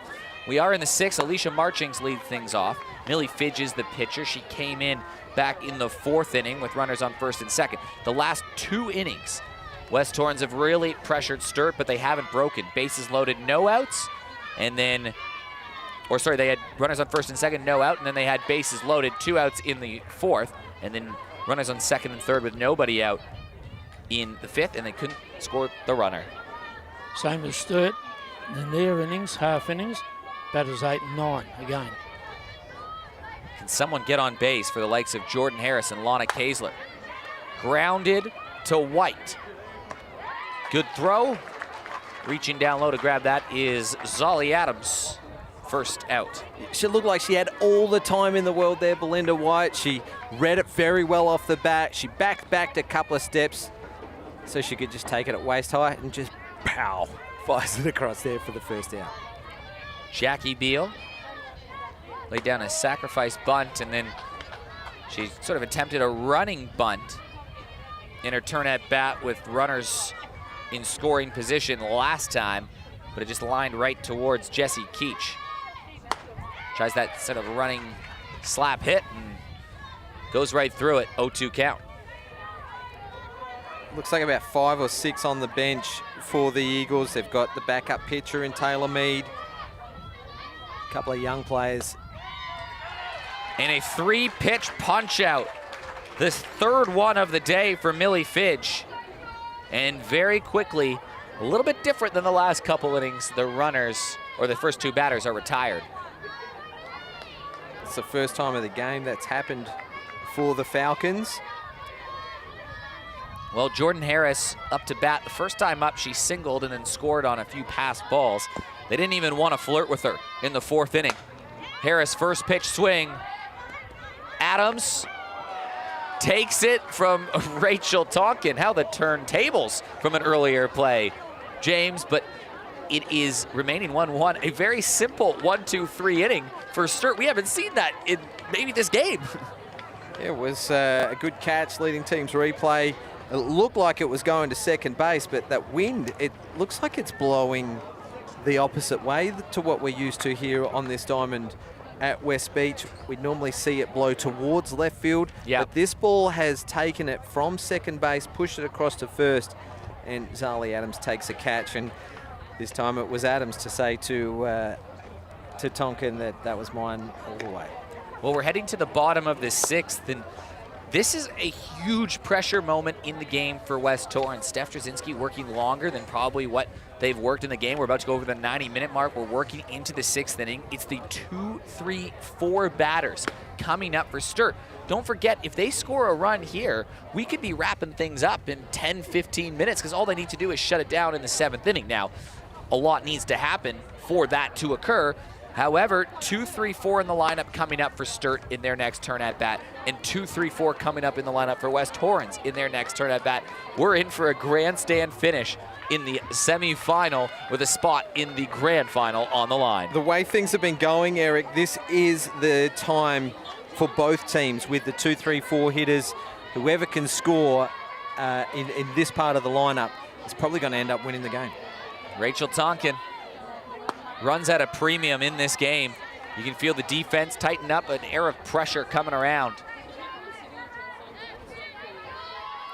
You can't win a grand final today, but you can certainly play yourself out of one. The date with the Hills on Wednesday night. Steph looking for it, not gonna get it, 1-1.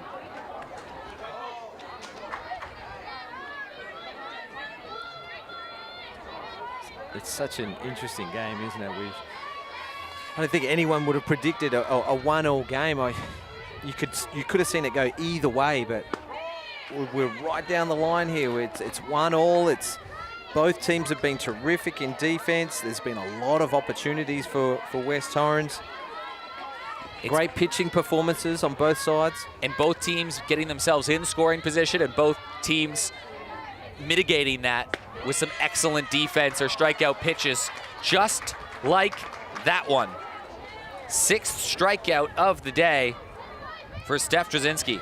And the last 3 have come from the last 4 batters, all being strikeouts watching. Important to retire that first batter. Here's the trouble in the lineup. Belle White is 2 for 2. She's got the lone RBI of the day.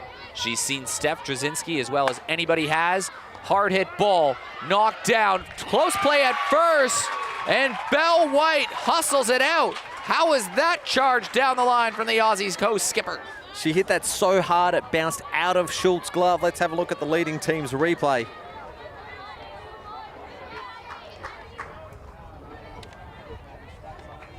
She had to knock it down, and by the time she picked it up, it was game over. Kelsey Nucky moving towards the ball.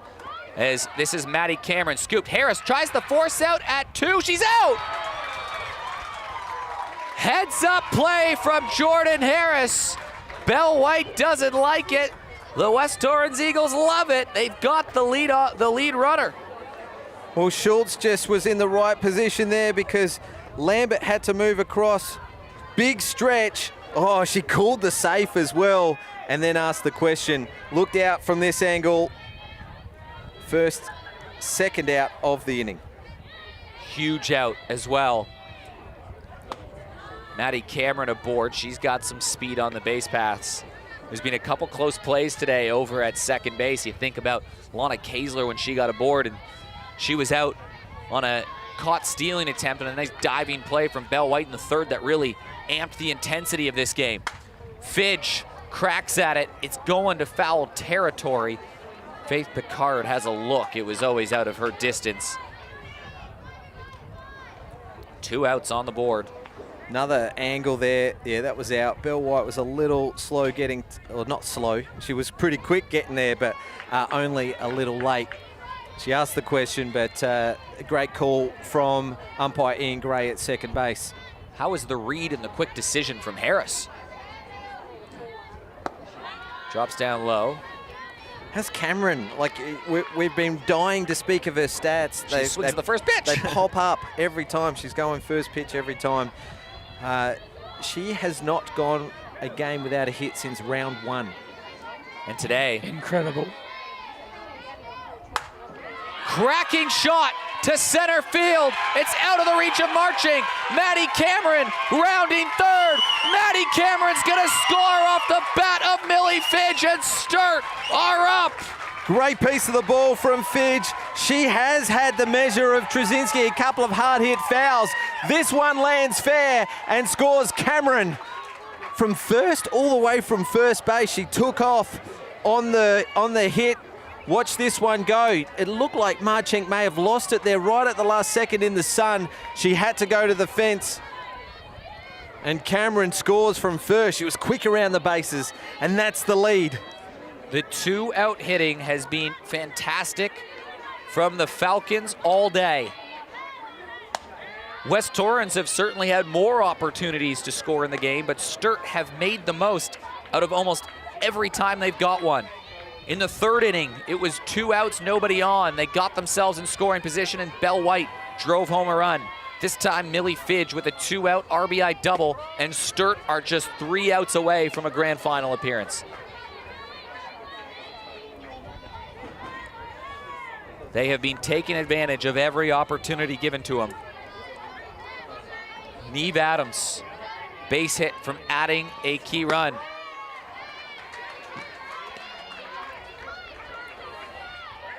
Really, since that third inning, Needs to throw it up here now. they've been grinding things out. Well, they've scored 2 runs from their 7 runners that have got aboard. They've lost one in the lead runner that we just saw earlier in this inning. So they have made the most of their opportunities, whereas West Torrens have just let them slip. Another hard hit ball to center field. Fight in the sun. Marchink makes the play. A crucial run is scored. We're through 6. It's Sturt 2, West Torrens 1. Let's have a look at the leading team's replay. Another hard hit shot straight up the middle. This time Marchink turns to her left, and that way she is shielding the sun a little bit from her face. And that will stop the roll on that the Falcons have got. Second run of the game for the Falcons, and it came at a crucial time. The 2-out hitting from Sturt has been really, really impressive. Every time they've got that lead runner to second base, the lead one, they've scored her. I know they've had a couple trailing behind, and Millie Fidge got to second base there, but the first person that gets to second base, they've scored them each time. And all 4 of their hits have come with 2 out. Meanwhile, you look at West Torrens, who's had runners bases loaded with 2 outs, or they've had runners on second and third with nobody out. They haven't been able to score those runs. They've let opportunities go by the wayside. Big credit to some big moment pitching from the dynamic duo of Fidge and Zolly Adams.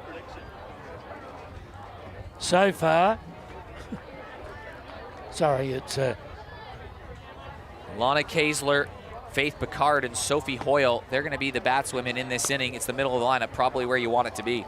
yeah. The game not over yet, but our esteemed executive producers come and caught my ear and said that it's the prediction he predicted.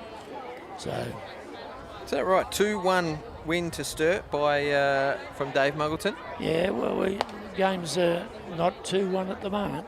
Oh, it is at the moment, but game's not finished, and these people can bat the next 3, 4, 5, 6.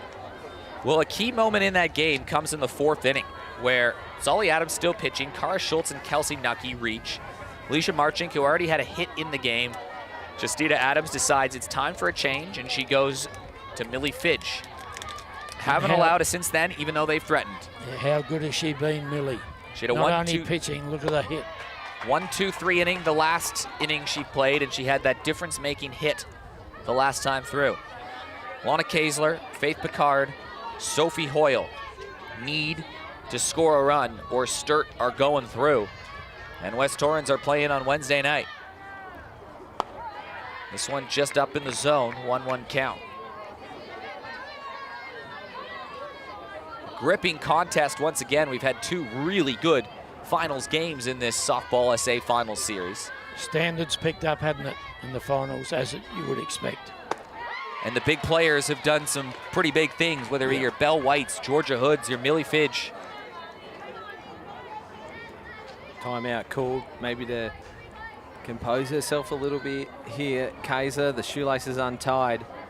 Look at that shadow that's come over as well. Pretty awkward spot for the batters, you would say, to the pitcher's advantage. Yeah, it's an awkward time. You even saw that hit that Millie Fidge scored on. Now, it probably would have been tough to make a play regardless, but she was fighting the sun in the center field. Ball hit towards White, scoops, fires, that slips away. Lana Kaesler's aboard. Well, let's have a look at the leading team's replay. She was jammed a little. Belinda White got across there. She had to double pump and throw hard. It came high to Adams. Did she just misread it as well? It would have been hard with Lana Kaesler running straight down the line. But Kaesler's got some speed. Oh, yes. She's tried a stolen base already today. She was caught stealing. But once again, for most of these innings, I feel like West Torrens has had that leadoff runner. Faith Picard needs to score this run to get things done. She lays down the bunt. It's a sacrifice. They've got a runner in scoring position for Sophie Hoyle. Yeah, good fielding from Zali Adams. It's the second sacrifice bunt she's had to field. She comes down the line. Then she has to do a complete 180 to fire it across to Tonkin, who's covering first. She has a look at Lana Kaesler. Now in scoring position for hitters 4, 5, 6. Sophie Hoyle and Steph Jazinski are the next 2 batters. We said an inning ago that both teams would start batting with runners, or with the 2, 3, 4 parts in the lineup. It's been batter number 5 for Sturt that drove home the run, and the pitcher, Millie Fidge. The batter number 5, and the pitcher is batting 5th again. She's after Sophie Hoyle.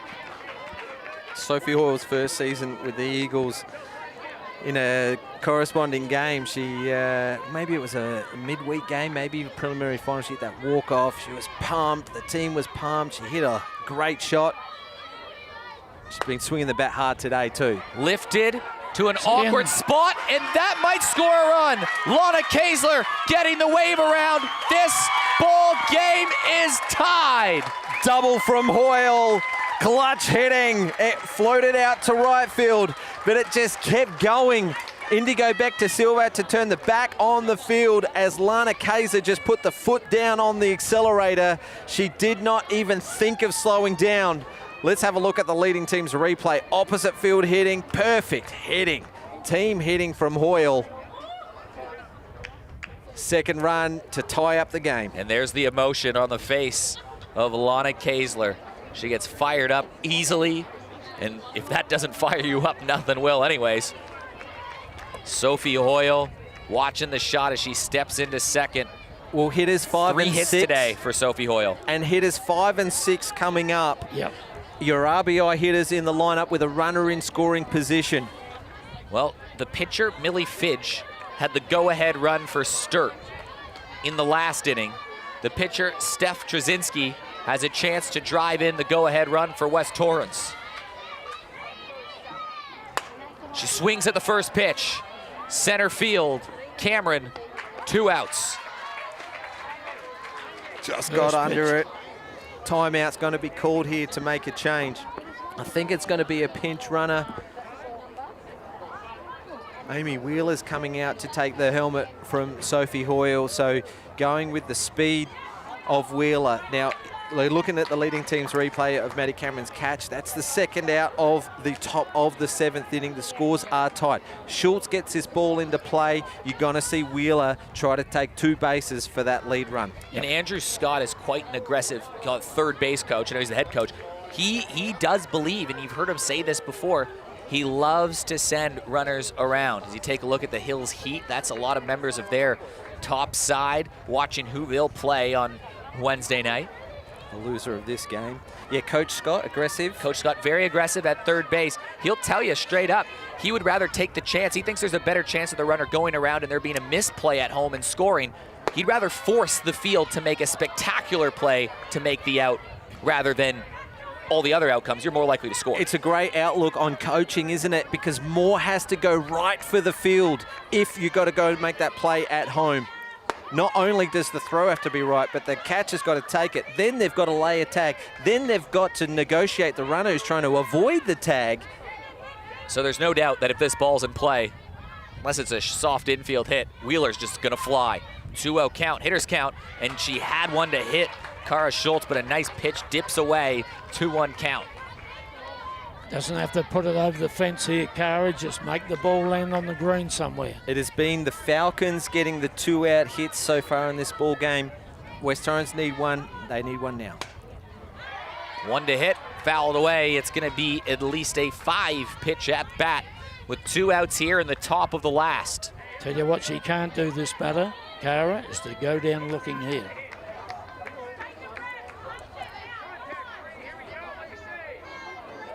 The 2-2, 2 outs, runner on second, scores tied at 2. That fell out of the hands of Millie Fidge and Key Sarah block. Tonkin. Big block, James. Full count. Yeah, key. You see a lot of coaches say to their catchers that they've got game-changing plays. Blocks, diving catches, fielding a close bunt. Full count. And another good block, but it is a walk, and it's a second runner aboard. The third base runner of the inning.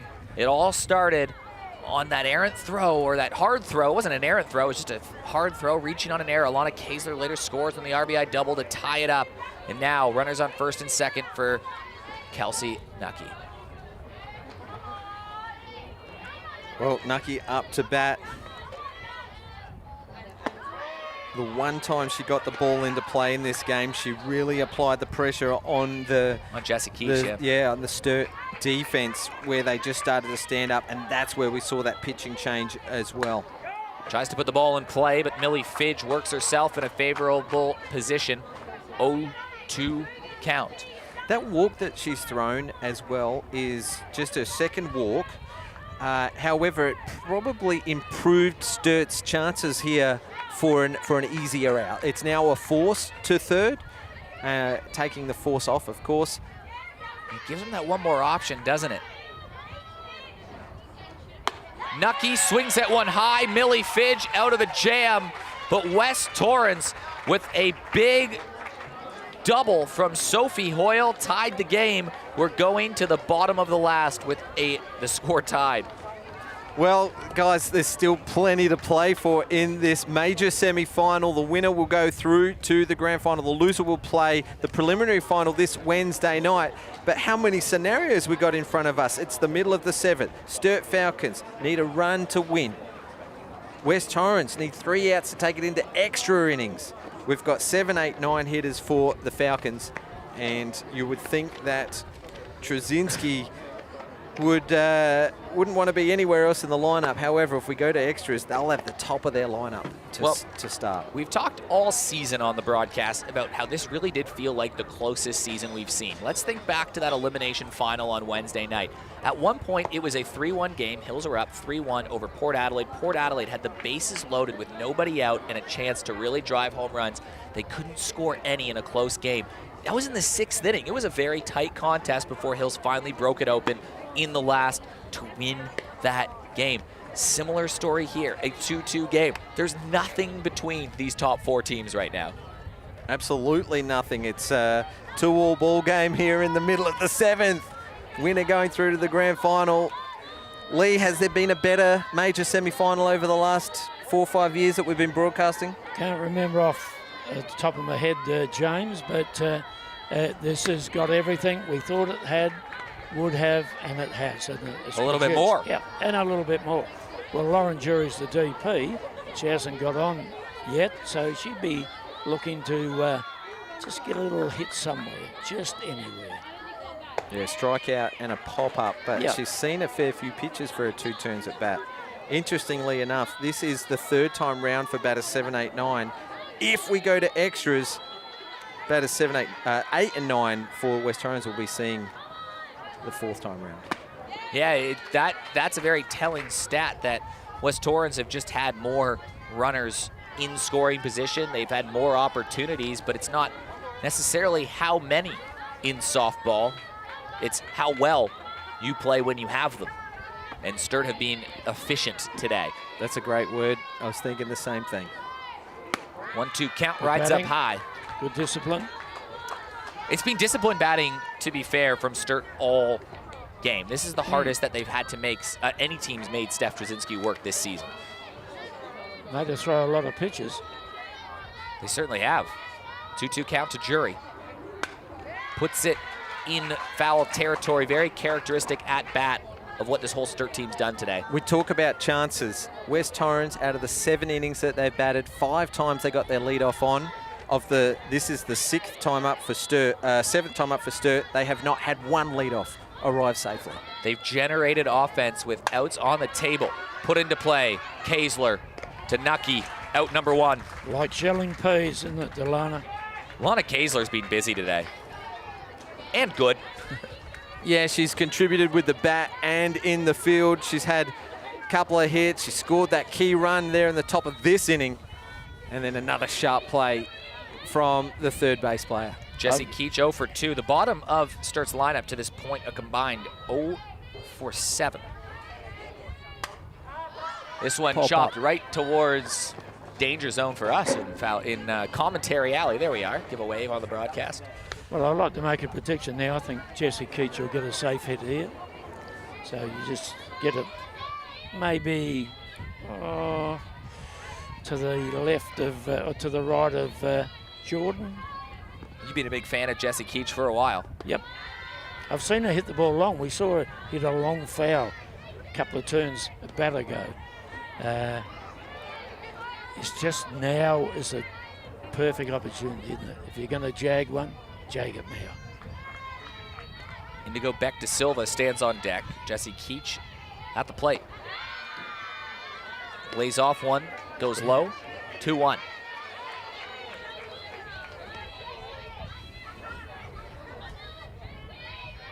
It's probably be out now. This is the one she'll probably have a dip at. And there it was. She had a dip. Yeah, it's a good hitting count when the pitcher throws a couple of balls in a row. 2-2 count.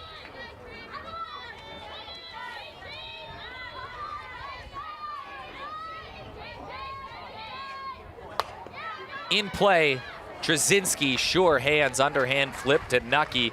It's the 2nd out of the inning. Yeah, that one was a little easier. We've seen Jazinski take harder plays than that, so you're not going to beat a quality player like that. Very well done. She gets down and lobs it across to Nucky at first. Gee, there was a bit of a calm went over the entire facility then, the whole entire venue, as they were watching in anticipation to see what was happening. I think a lot of people thought the same as you there, Lee, in that Keach looked like she was going good to go. But a change is going to be made. We see Indigo back to Silver come out of the game for Jordan Lee.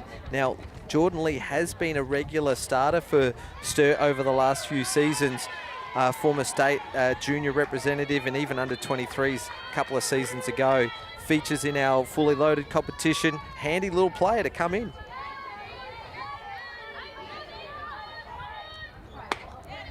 Both teams got to start thinking about extra innings at this point, too. And what an exciting pressure-filled moment that might be. Still got to get there, though. That last out, always tricky to get.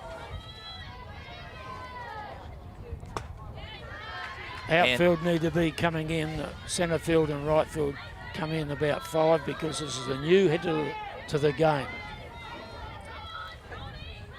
0-2, bases are clear.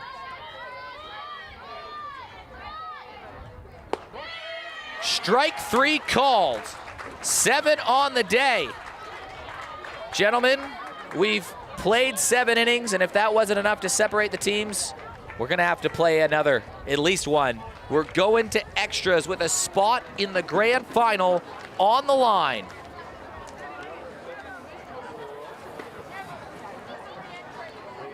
Major semi-final, Softball SA Premier League, and we're going into extra innings. It is the top of the 8th in extra innings. The runner will start at second base. It's called the tiebreaker. And the tiebreaker runner for the West Torrens Eagles will be Kelsey Nucky. She was the last out of the last inning, so we'll see her start at second. We've got batters 8 and 9. Alicia Marchenk up for the Eagles. Let's look ahead to the bottom half of this inning. It's going to be either Jordan Lee or Indigo back to Silver as the runner. Looks like Beck to Silver's got the glove on, so she returns to the game.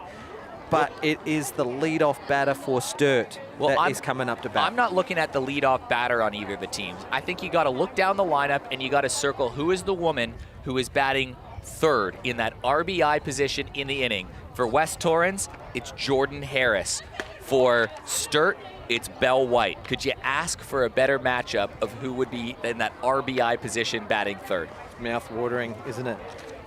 As we go into a high-tension part of the game. I don't think we've seen an extra innings game for a couple of seasons. No, probably since the grand final a couple years ago, a few years ago. That went to an 8th, didn't it? We had a couple wild grand finals the last few years. We've had really good final series.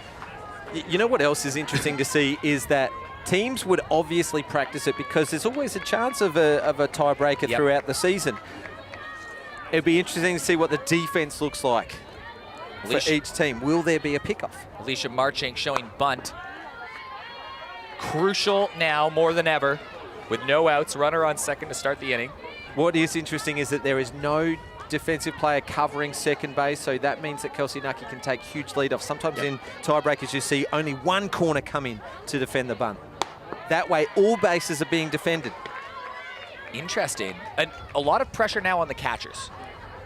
Pass ball, that cost Sturt a run in the first inning. It was a bunch of pass balls.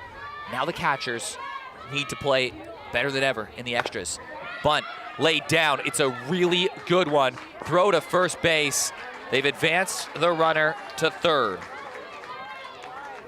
How careful was that play by all players? Keach carefully arrived at the ball, and then she carefully threw it across to Tonkin, who carefully stood on first base. That was a slow motion play, but we did see Nucky move across to third base. Careful you've got to be, don't you?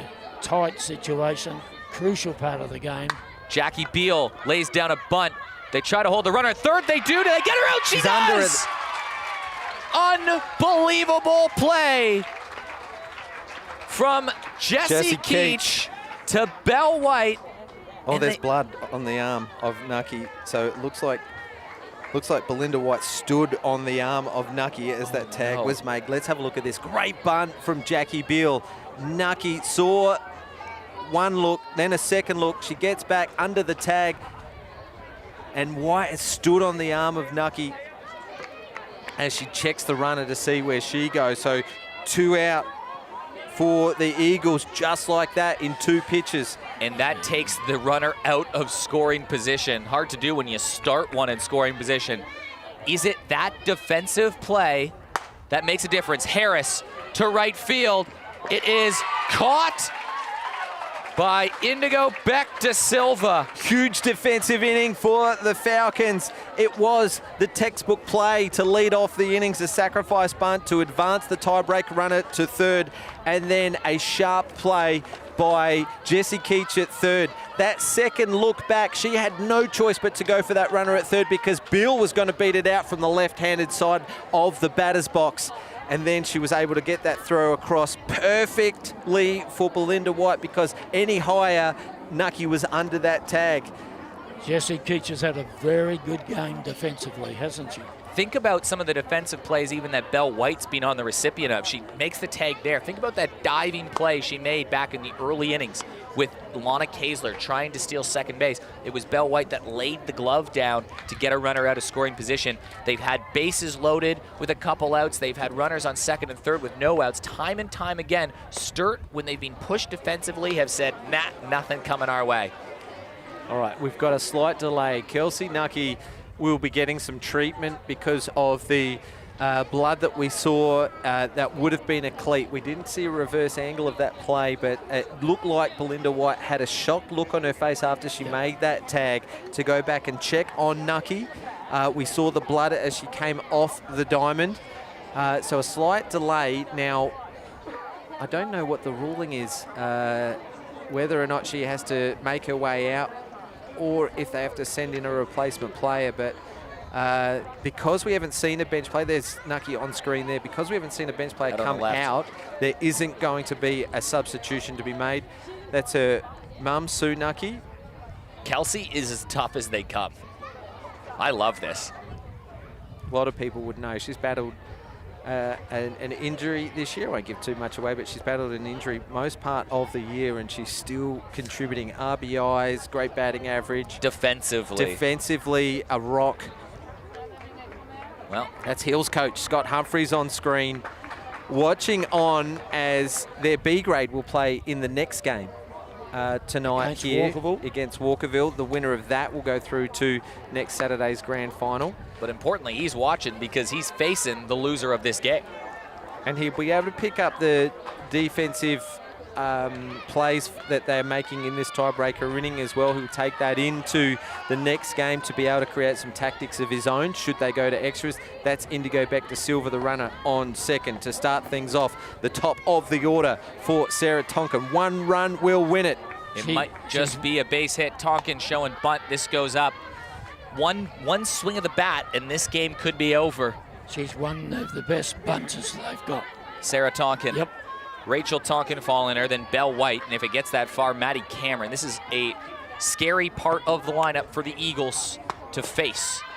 And now Sarah Tonkin has worked herself into an early favorable hitter's count. Because it's a team play here, I'm suggesting the next 2 batters are going to sacrifice themselves to try and score this run. Could we see a double intentional walk for the likes of White and Cameron? I mean, you might, because the only runner that matters is the woman standing on second base right now. Nothing else matters behind her. I've never seen a double intentional walk before. You can only have one, but you can still do that. They're not going to do it now. Yeah, because that would end the game. But it does bring in a double play into the equation. I've seen teams defend that quite often in that, because you're right, Eric, it's only the runner that matters on second base, that they can put that force on now. Tonkin lays down the play. Nucky to first. They get the first runner and the first out. No question about it. This will, Lee, I'm going to steal your line. I'd be putting her on. And you put her on, but then you have to face Maddie Cameron. It's with loaded bases, and the 2 runners behind don't count. It's true. And then if you can get out Maddie Cameron, then you got to face Millie Fidge, who has the RBI double. This is a scary lineup, and that's what they're talking about right now, about what that strategy might be. There's 2 runners in scoring position, but only one of them matters. And I think you're right, James. You have to account for everything, and the force out at home could be valuable right now. Yeah, Great crowd on hand. any mishit from Cameron, should be fielded by the West Torrens defence. The outfield will be in as well, so that they can throw home on a catch, and there's no bloopers drop in the middle. Anything deep or long, they're going to win on a sacrifice fly anyway, so they'll be in tight. All defensive players for the play to home, but one in the gap, and it's all over for the Eagles, and we'll see the Falcons as the first team through to the grand final. I've got no question about it. This is an intentional rule. Well, Kelsey Nucky, I think, was just taking a moment to get restitched. That's why both teams are having an extended chat. And Bell White, there's the intentional walk. Bases loaded. You mentioned earlier, James, Maddie Cameron, it was since the first game of the season, she has not had a game where she's gone hitless. She's the leading batter on the year, batting over 600. She's got bases loaded. The only run matters at third. Can Maddie Cameron punch Sturt's ticket to the grand final? Steph Jazinski delivers the first pitch. Cameron's been swinging early in count. She takes that one. There's her numbers, 19 RBIs, that's the important one. 609 average, 28 hits on the season. Maddie Cameron versus Steph Jazinski. Outside, a much more patient approach from Maddie Cameron. This is the furthest we've seen her work in an at-bat on the game. You know what'll be good now? Squeeze. Squeeze, because that's a field and not looking for that. Jazinski to Cameron, game on the line. Up high, ball 2. Well, one of the next 3 pitches has to be in and around the zone. Yep. It can't, if you walk her, It's the over. game is over. Yep. And Cameron's a This swinger. is best on best.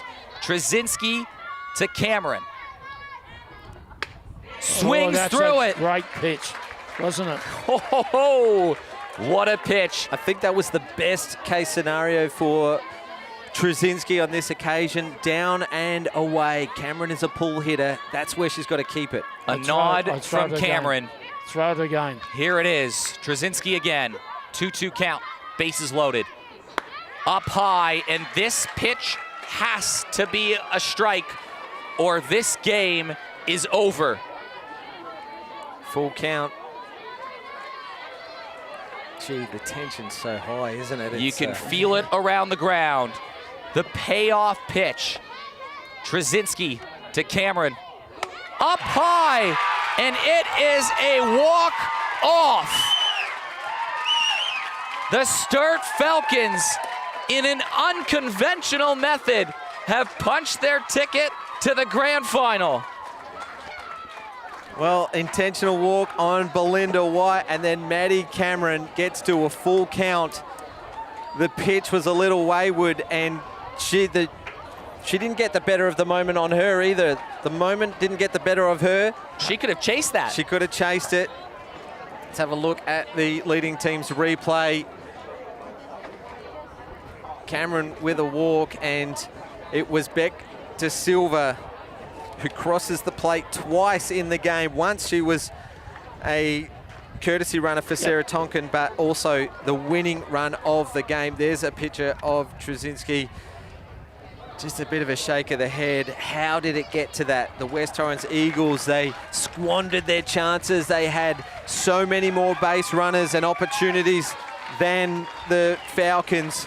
Efficiency, you said that earlier in the game, Eric. They're shaking hands now. It's a 3-2 win for the top of the table, the minor premier Falcons. They'll go through the grand finals. Eagles live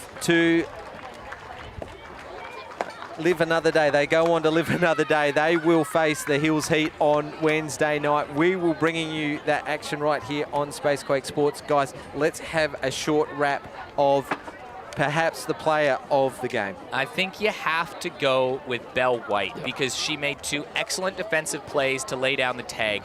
She was 3 for 3. She had the RBI in the 3rd inning to tie the game. And then don't forget, it's because of that presence and how well she's played that you were forced to walk her from how well she's been played to load that bases and force that scenario. Bell White was excellent after maybe a couple balls got by her in the 1st inning, but it's hard to look past Bell White. Although, how about Millie Finch? Yeah, came in Yep. in the fourth inning and shut down West Torrens because they were getting a lot of base runners on base. Gave up one intentional walk in her opening inning, then gave up a walk and an error, then had a 1-2-3 inning. And it wasn't until the 7th where the Eagles were able to score and tie up the game, and then had a 1-2-3 inning in a tiebreaker. Millie Fidge, couple of hits in the game, pretty good. Yeah, I think toss of the coin between the two, but I'm leaning towards Bell. Well, it was a fantastic game, back and forth. Sturt come from behind, just that 1-run lead, and they literally walk it off into the preliminary final. We've got another fantastic grand final coming up later, live from the hills tonight, the men's Division I grand final. We've got the preliminary final coming to you on Wednesday night. Until then, I'm Eric Ballner on behalf of James Harris and Lee Hull saying good evening. Good evening.